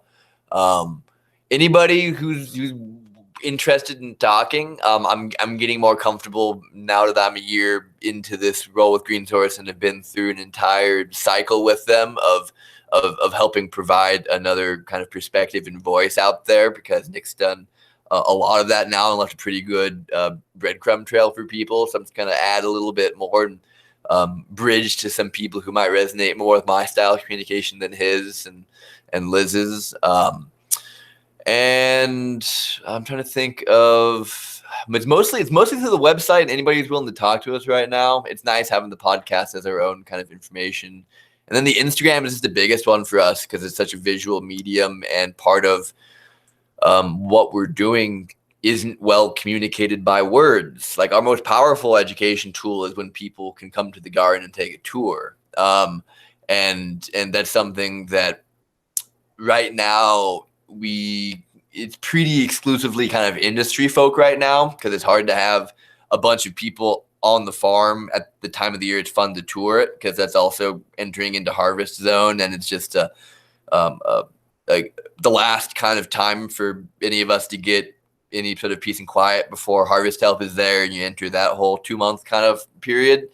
But that's the sort of stuff I'm excited for, is figuring out more ways of connecting people to the garden space. And then also, it seems like Oregon's getting closer and closer to on-site consumption being a real thing.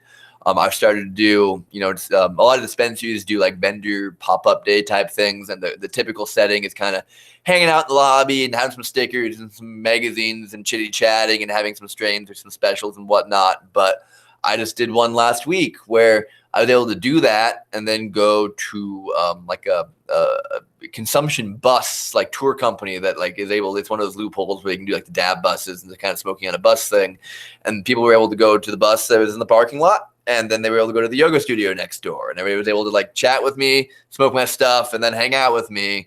And the OLCC's been there and given them the thumbs up and said, yep, it's cool. You're jumping through all the hoops. We don't care. So, and there's stuff in the legislature. And for me, that's going to be a really valuable tool to cut through a lot of the marketing stuff and the people who are in it for the entrepreneurial reasons, and they're not comfortable with consuming cannabis with their consumers because they're typically not comfortable consuming cannabis at all, let alone in public and being that transparent. So I think as we push forward, there's an opportunity for this very genuine transparency of person to person to develop, and I'm curious to see how that happens. That'll be a good infusion of stuff I find interesting in the next probably year or two.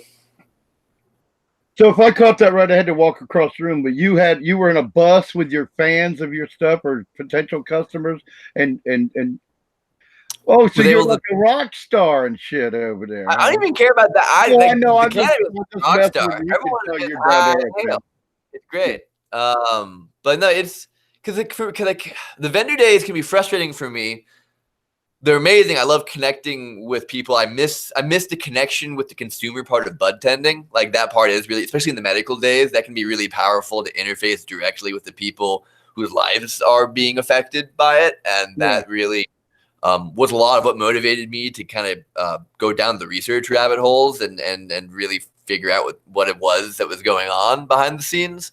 But I'm a terrible capitalist. I'm the least cash sales oriented salesperson. Like this is the only guys I would do sales with for Green Source Gardens, basically. And well, I love your concept, though. I got to say, I love your concept because I never get to say it much, but all my life I've been wanting cannabis legalized, and it wasn't so I could make $1 million. It was so I could grow my own weed and be left the fuck alone. That's exactly right. Right? That's what I loved about a lot of what you said tonight about, hey, and if I could look at that fireplace, every day, I'd be happy if I could pay my mortgage and my bills and eat. I'd be pretty damn happy too, Yep, and that's like I guess the thing, like it is tight right now. Like we were able to pay mortgage, and we were able to like pay payroll, and like we made it work during like this weird market compression, and it's like and it's balancing, it's whatever. But I used to joke around as a bud tender that this was going to be a crazy market because you're going to have all these people who don't know cannabis with a lot of money competing against crazy hippies who are willing to do it for free.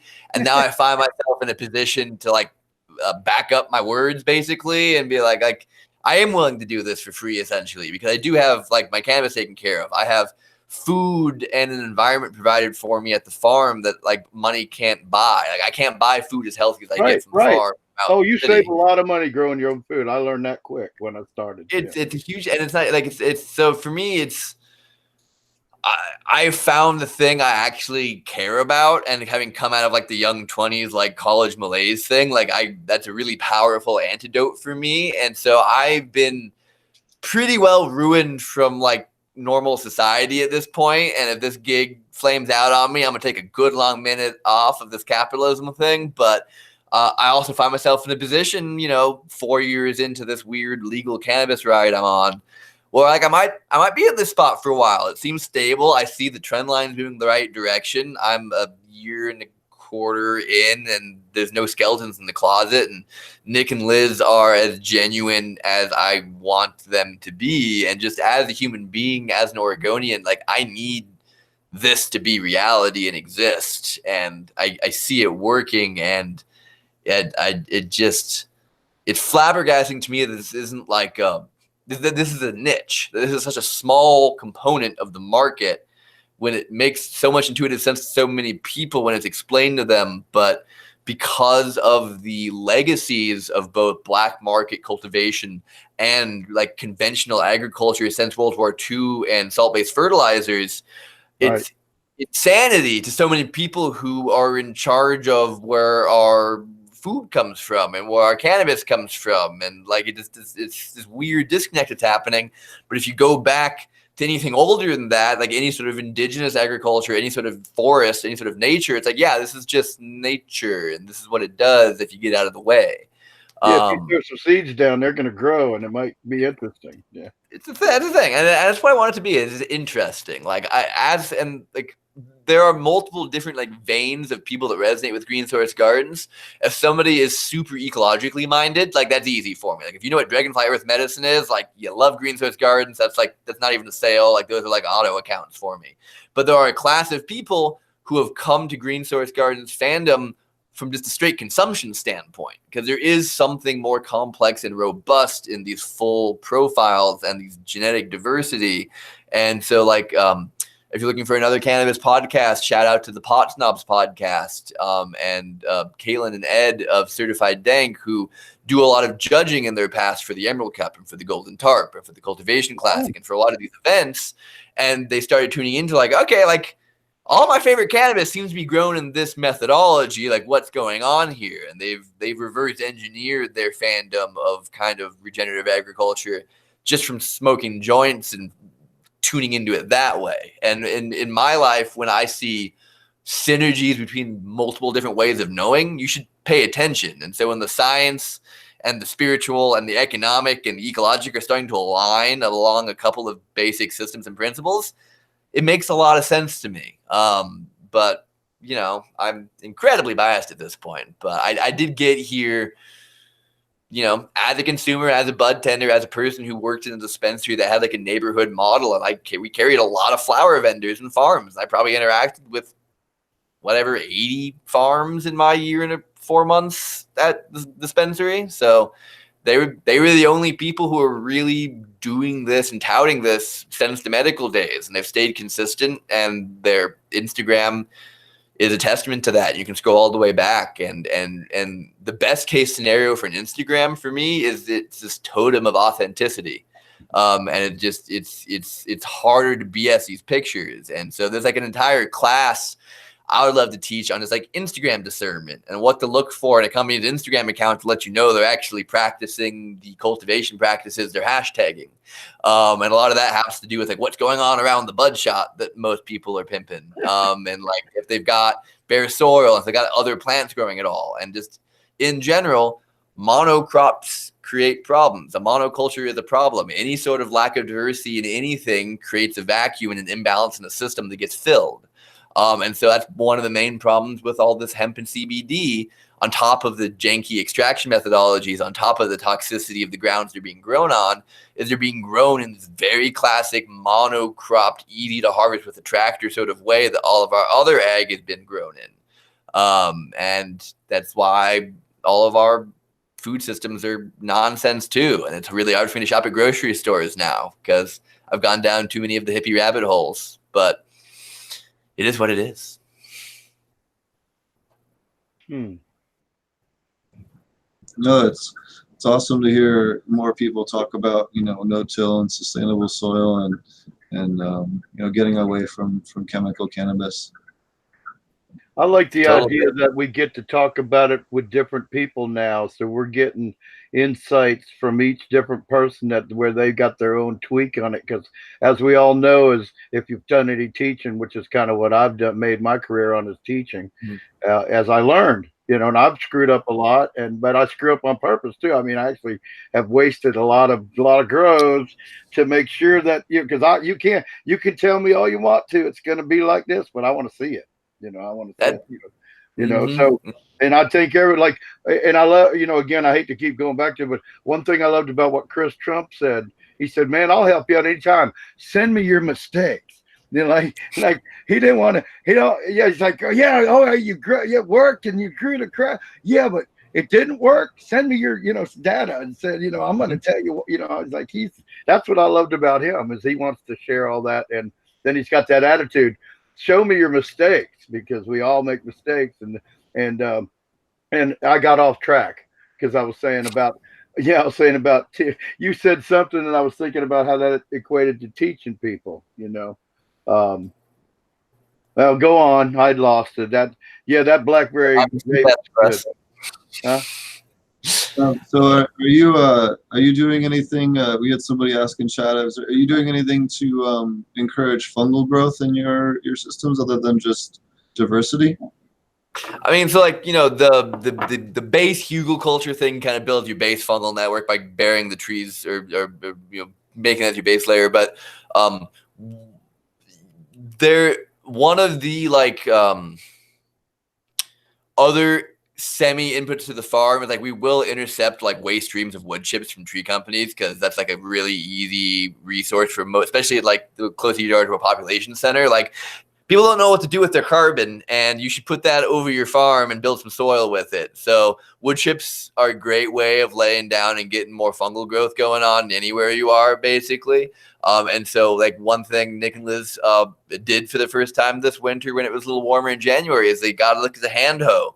And they did a little bit of like terrace accentuating, basically, where they scraped the topsoil out of some of the walkways. They brought that over the top as a soil lens. They threw some hay over the main hugel, and then they laid down wood chips where they scraped the topsoil from in the path.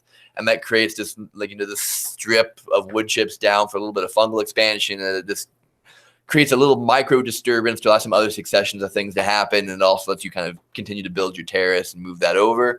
But I mean, and then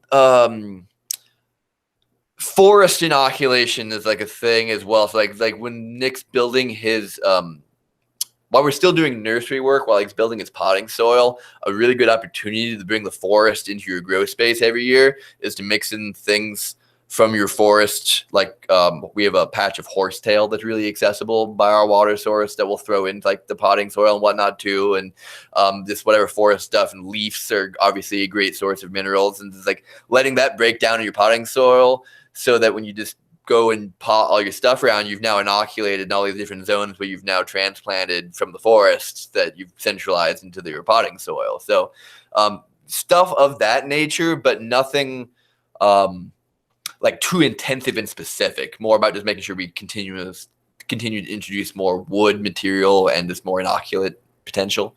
And if I see I found some cool that we thought were bluets at one point. It's like we see some like cool vigorous stuff from the forest. Sometimes that'll be kind of tossed around a little bit there into the right zones and given a chance to thrive. But nothing too crazy, Awesome. Is there anything else about farming? The more he talks, the more I think about the way getting to live in an area where you got a place where you got forest and you're like, and you've got all these weeds and stuff. It's pretty cool. That's what I'm looking for. And I know Steve wants to say something, but I was going to say this earlier too. You were going to beating all around it, but you never quite said it. So when the lights go out, we'll still be able to grow food and cannabis. Oh no, that's the yeah. So yeah, that's the reality of my perspective is like I am like optimistically fatalistic about kind of society around me, and I am in a position where I want to have impact and influence and still be engaged, but I also wouldn't be shocked if there was some sort of like systemic collapsing or degradation going on in my lifetime, and it is comforting to know that I've got some backup systems running in the mountains I can escape to that are going to be able to provide.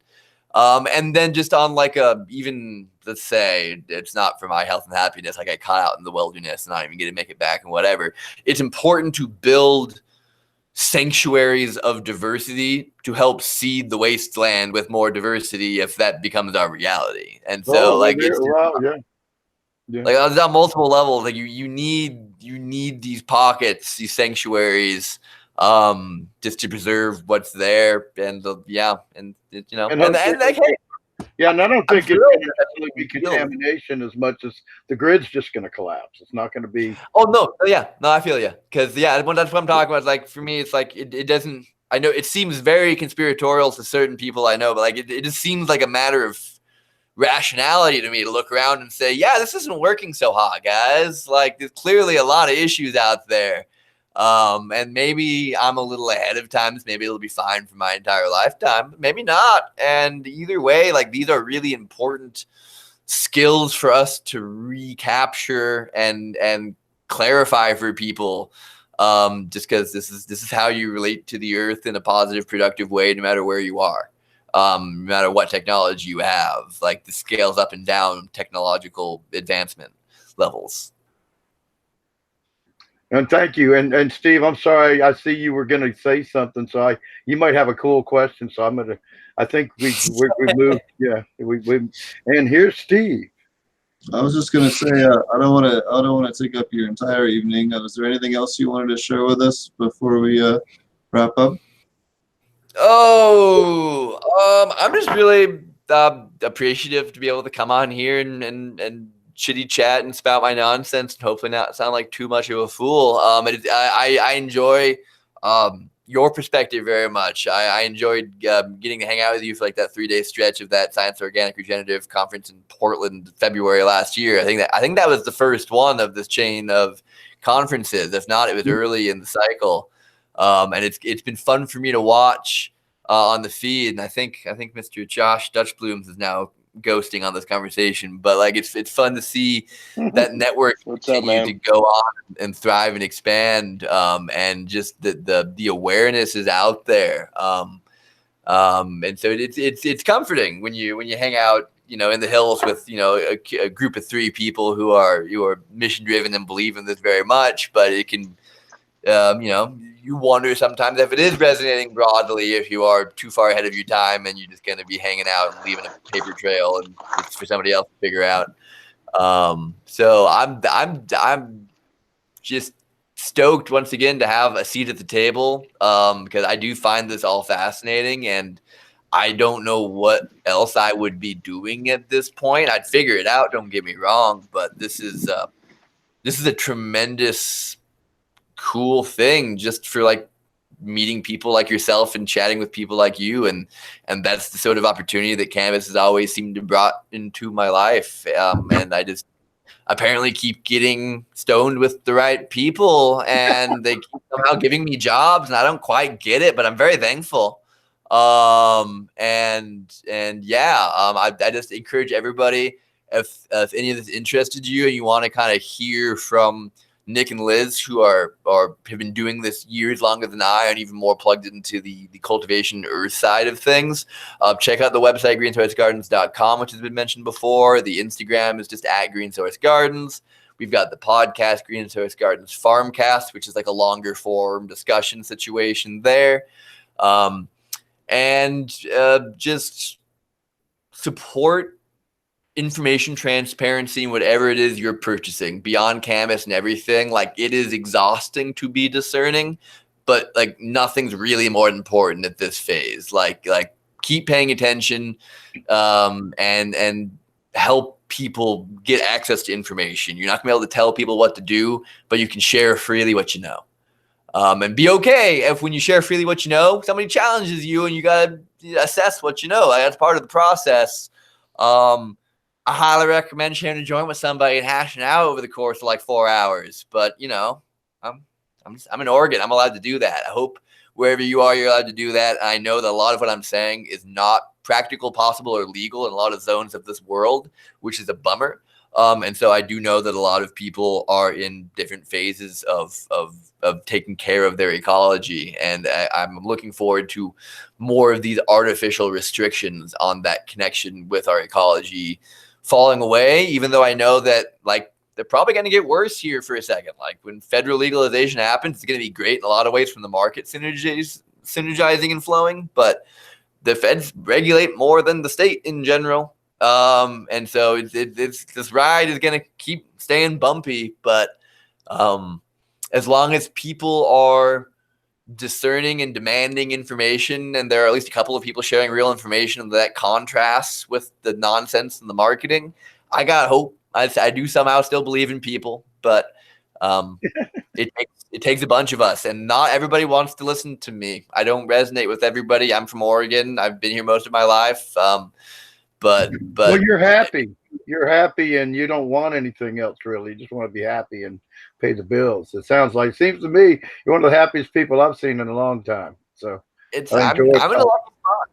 I'm in a lucky spot, and I haven't always been this happy, but I've scratched at the surface of it and held that space, and that's all I have ever really cared about in my ride in cannabis is helping other people find that happiness that I've been able to find in this way. And it might not work for everybody, but I've seen it work for a lot of people. So the more can be available, the better.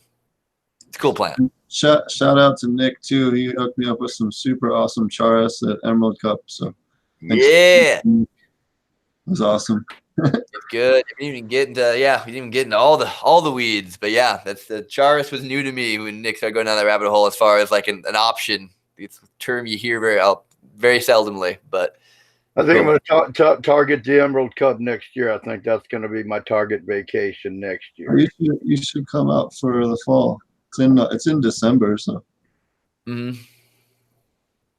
Oh yeah, because it was right before Christmas. Yep. Yeah. Alrighty, well, why don't you tell everybody how to find you and how they could get your seeds again if you're in Oregon or if they're in Oregon. Absolutely. So the Instagram, the at Green Source Gardens tends to be not very sales oriented, so that's why we don't get shut down. But if you go to the website greensourcegardens.com, we have dispensary locations where you can find our flower, and then there's a subset of locations that carry our seeds consistently, kind of spread throughout the state of Oregon. The greensourcegardens.com is the hub for basically all of the different ways you connect on that. You can get a hold of me personally at Jesse Long at greensourcegardens.com as far as an email. Unless you're a dispensary in Oregon, I can't sell you anything. I know you're going to ask me anyway, but just so you know, I'm not going to do it. And then if you want to follow my personal Instagram account, it's at Fire from the Mountains, but mine's a little bit more just kind of oriented around my weird sales journey life from farm out into the state. So it's a lot of this like random Oregon scenery mixed in with farm scenery.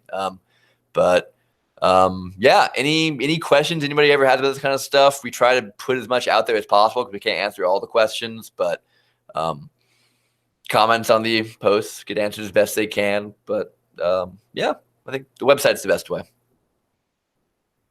Cool. Awesome. Well, thank you for taking the time to talk to us and educating everybody on no-till and the awesome regenerative work you've been doing. Thank you so much for having me. It was a pleasure to meet everybody who fizzled in and out here. And what was not Steve's name again? Is that Roger? The other Roger? Hat? In the beginning? You're still here?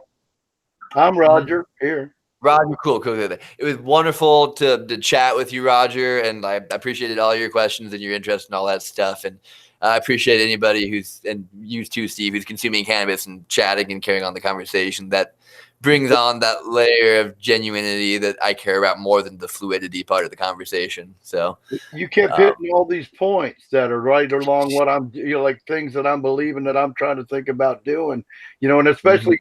See, I talk to people about terracing, but most people don't do terracing because they're not on a hill. I'm not on a hill either. I'm in a swamp, but this guy dug out my damn yard, so now I got a little hill.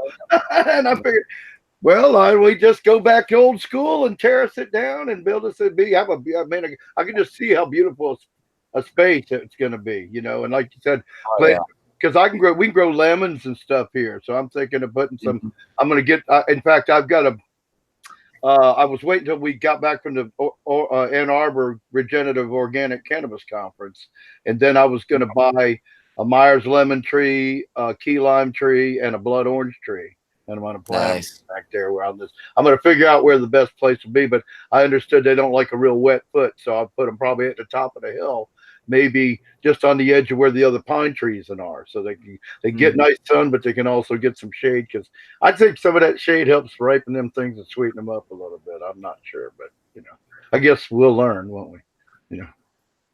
It'll be a fun one. But Yeah, thanks. Are we going off? You got a lot to talk about, Steve? We got one or two things, but yeah. So I really appreciate you and taking the time. You're welcome to hang out if you want, or you're welcome to take off, whichever. I was I going to might invite dip. you. Go ahead. Go ahead. Go ahead. As much as I would love to, I may dip just because I gotta wake up and hit the dusted trail tomorrow morning. I got a couple odds and ends to take care of. But this has been delightful, and if at any point in the future you want to chitty chat or got follow up questions or any sort of whatnot, yeah, you got my contact info, and I'm available intermittently but consistently. Sure. Yeah, we'll have to hit you up during the grow season and maybe give us an update. It'd be great. Yeah, I'd like Absolutely. to talk to you. I'd like to talk to you off the air too about something. Totally beautiful. Yeah. Well, you guys have a wonderful evening, and thank you everybody. And yeah, just thank you. Thank you. Take You care. were great, man. Thank you, buddy. Appreciate it. Well, and it's you and me again, huh, Steve? Yeah, stuck with you again. It's getting to be a damn habit. Yeah. So what's new with you, Roger?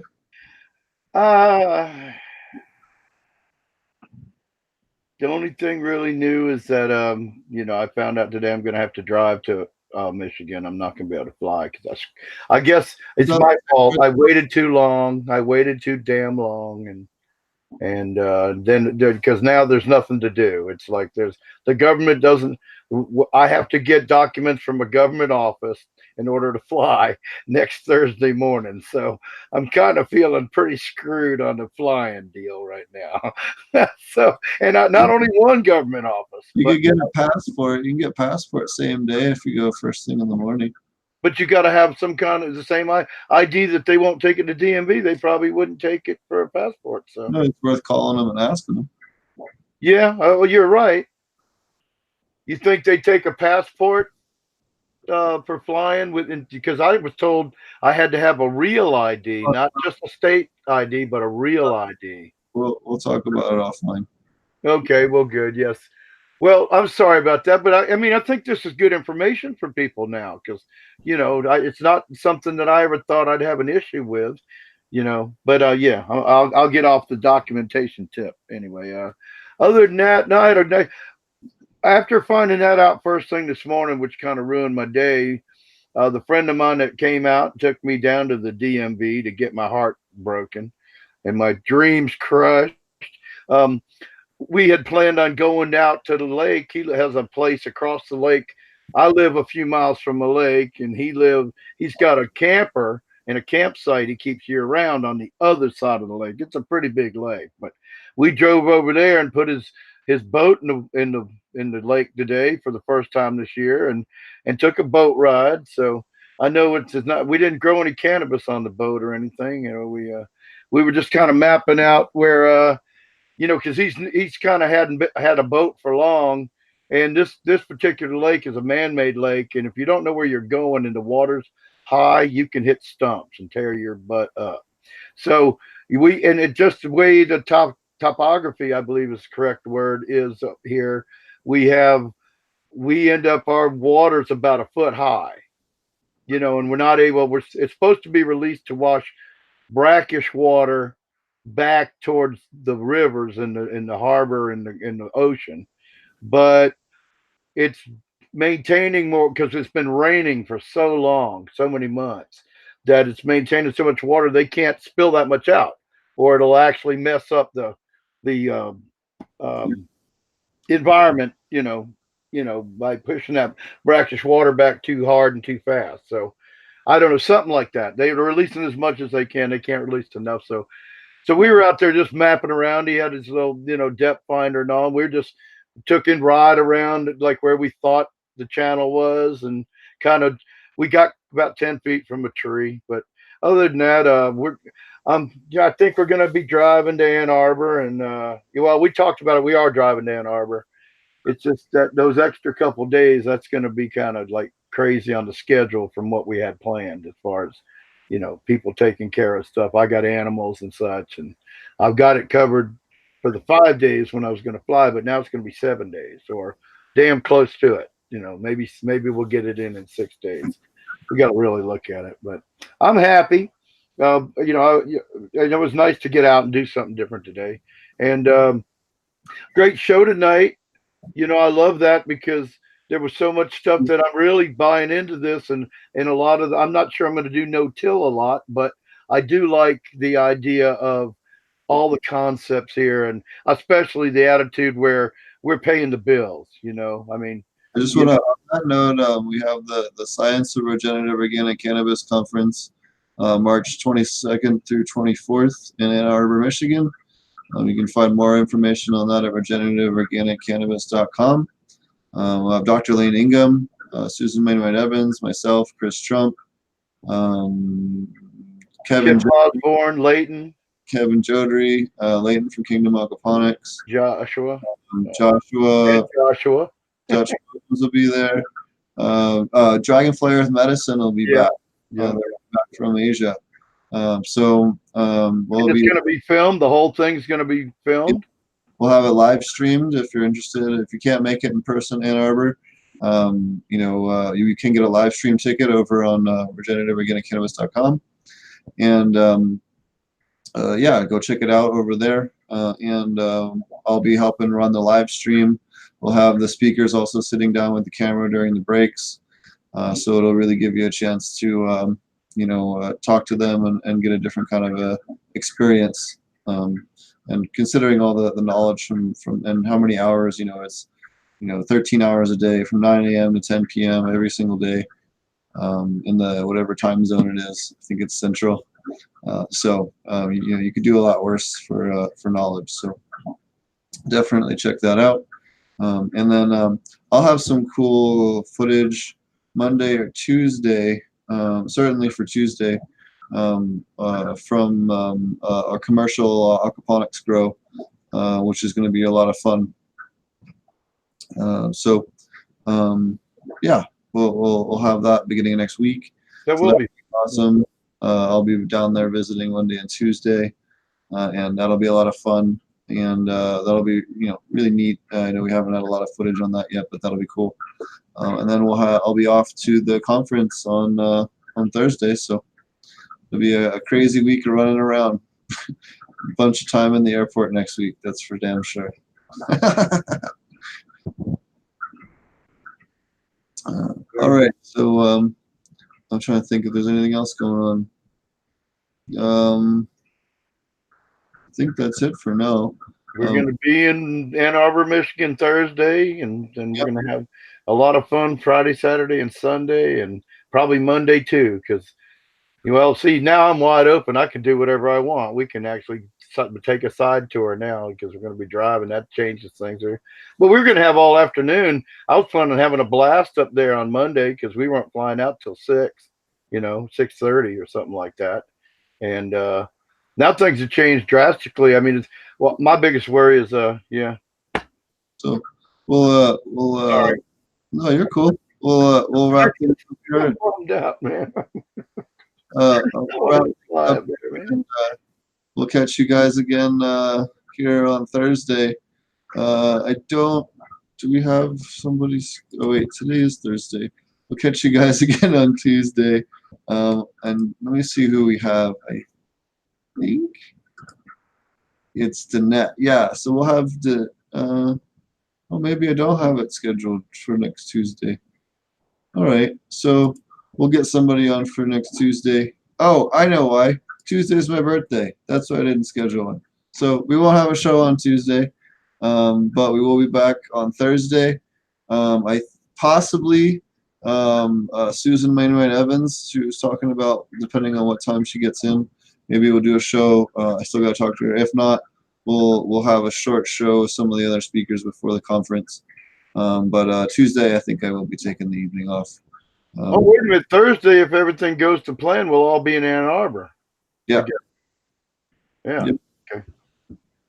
So, all right. And then be sure again to check out the thing. I know both Elaine Ingham and Chris Trump will be there on Friday night for the panel. So if you want to see them, talk about different topics, I know a lot of people are interested in that. Definitely check that out. They're going to be on a panel together? Yeah, so on Friday. That's going to be cool because it's a slightly different thing you take. Yeah, unless it changed, I think we're going to have a speaker panel like we did in Portland. So it'll be myself and Elaine and Chris and Susan, if she's there. I think she'll be there on Friday night. Yeah, I'm pretty sure she's there for them. And whatever other speakers are there, Josh and whoever else. So it gives you lots of different perspectives, and you can ask different questions and get really interesting answers. I know we got into some really cool discussions last time because you had, a whole bunch of people and a whole bunch of experience with different points of view on how to deal with different things. And it was really, really interesting and really cool. So definitely check that out. We can't forget to shout out to GrowGreen.MI that's hosting it. Yeah. Maybe possibly the largest grow supply hydro store on the planet. I don't know. It takes like 37 pictures to look at the whole store on the website. Go to GrowGreen.MI, Google it. You go to the website and you can actually look at the whole store, and it's like picture after picture, and it's not the same picture. It's like row after row after row of like everything you can think of, man. Holy shit, that's a big store, man. They even show a picture where they got seats where people can sit around and have a conference or a class or something like that, which I thought was cool. They were already a teaching place. You could tell by the, not at this scale. I don't think at the scale we're going to have this, the people that'll be here for this one, but I saw a thing where they had like 20 something chairs. So it looks like they constantly have been educating people on something, or whatever. I don't know. I hate to second guess them, but I just saw that. It looks like they're teaching people something. So, I like that. It's going to be an interesting place to have a conference too, amongst all that warehouse full of, everything, everything you could possibly think of, And how do people find you, Roger, if they want to get connected? You just come on over and say, tag me at ilovegrowingmarijuana.com on the support forum, or you can contact me through Roger Latewood at Instagram. I'm working on another place, but I've got so much in email swamp. I'm swamped so much by emails with several different email accounts from years of doing this that and then trying to keep my security as I move forward at times. That I'm not really ready to give out like an email address to you guys. I'll try to keep it on the social end of it right now. And if things go well this coming year, I might open up a some kind of contact or thing. But we really enjoyed doing the show, and I really enjoy doing what I do. And thank you, Steve, for continuing to put up with me, and let me have my kind of I think it works great. I think it's fantastic. We have a good rapport with everybody, Yeah. And thanks to Malak Spider for all the help he's been doing to help the show out. And now that he's back, I know he was had some health issues, and now he's back with the vengeance, which is awesome to have him back. He did some nice graphics tonight because he was going to the website. I think what he was doing, he was going to their website, and he was screen sharing the bud and stuff like that. I was like he was going over and above the, So thanks for Mr. Green Jeans. You can find him at greenjeansgarden.com. Malak Spider, I think, is at Malak Spider on Insta. Then Josh from Dutch Blooms, big thanks to him and putting together the Science of Regenerative Organic Cannabis Conference. You can find him at Dutch Blooms or at Dutch_Blooms, I think it is. And Roger from True Aquaponics. Roger from True Aquaponics, thanks to him. And you can find me at Potent Ponics on Gmail. If you want to email me, or Potent Ponics, all the different places, SoundCloud, iTunes, we just got on Spotify, all the different places. So, like and subscribe to all the different places. We're almost at 5,000 subscribers on YouTube. I think we're just a handful away. So I appreciate everyone helping the community grow, and all of our new people that have been joining us the last couple of months. I really appreciate it, and I appreciate everyone sharing it, and all the love you guys have been sending. And I really do appreciate all the love you guys are sending. So thanks a lot, and we'll catch you guys again next week. Cheers. Share the love.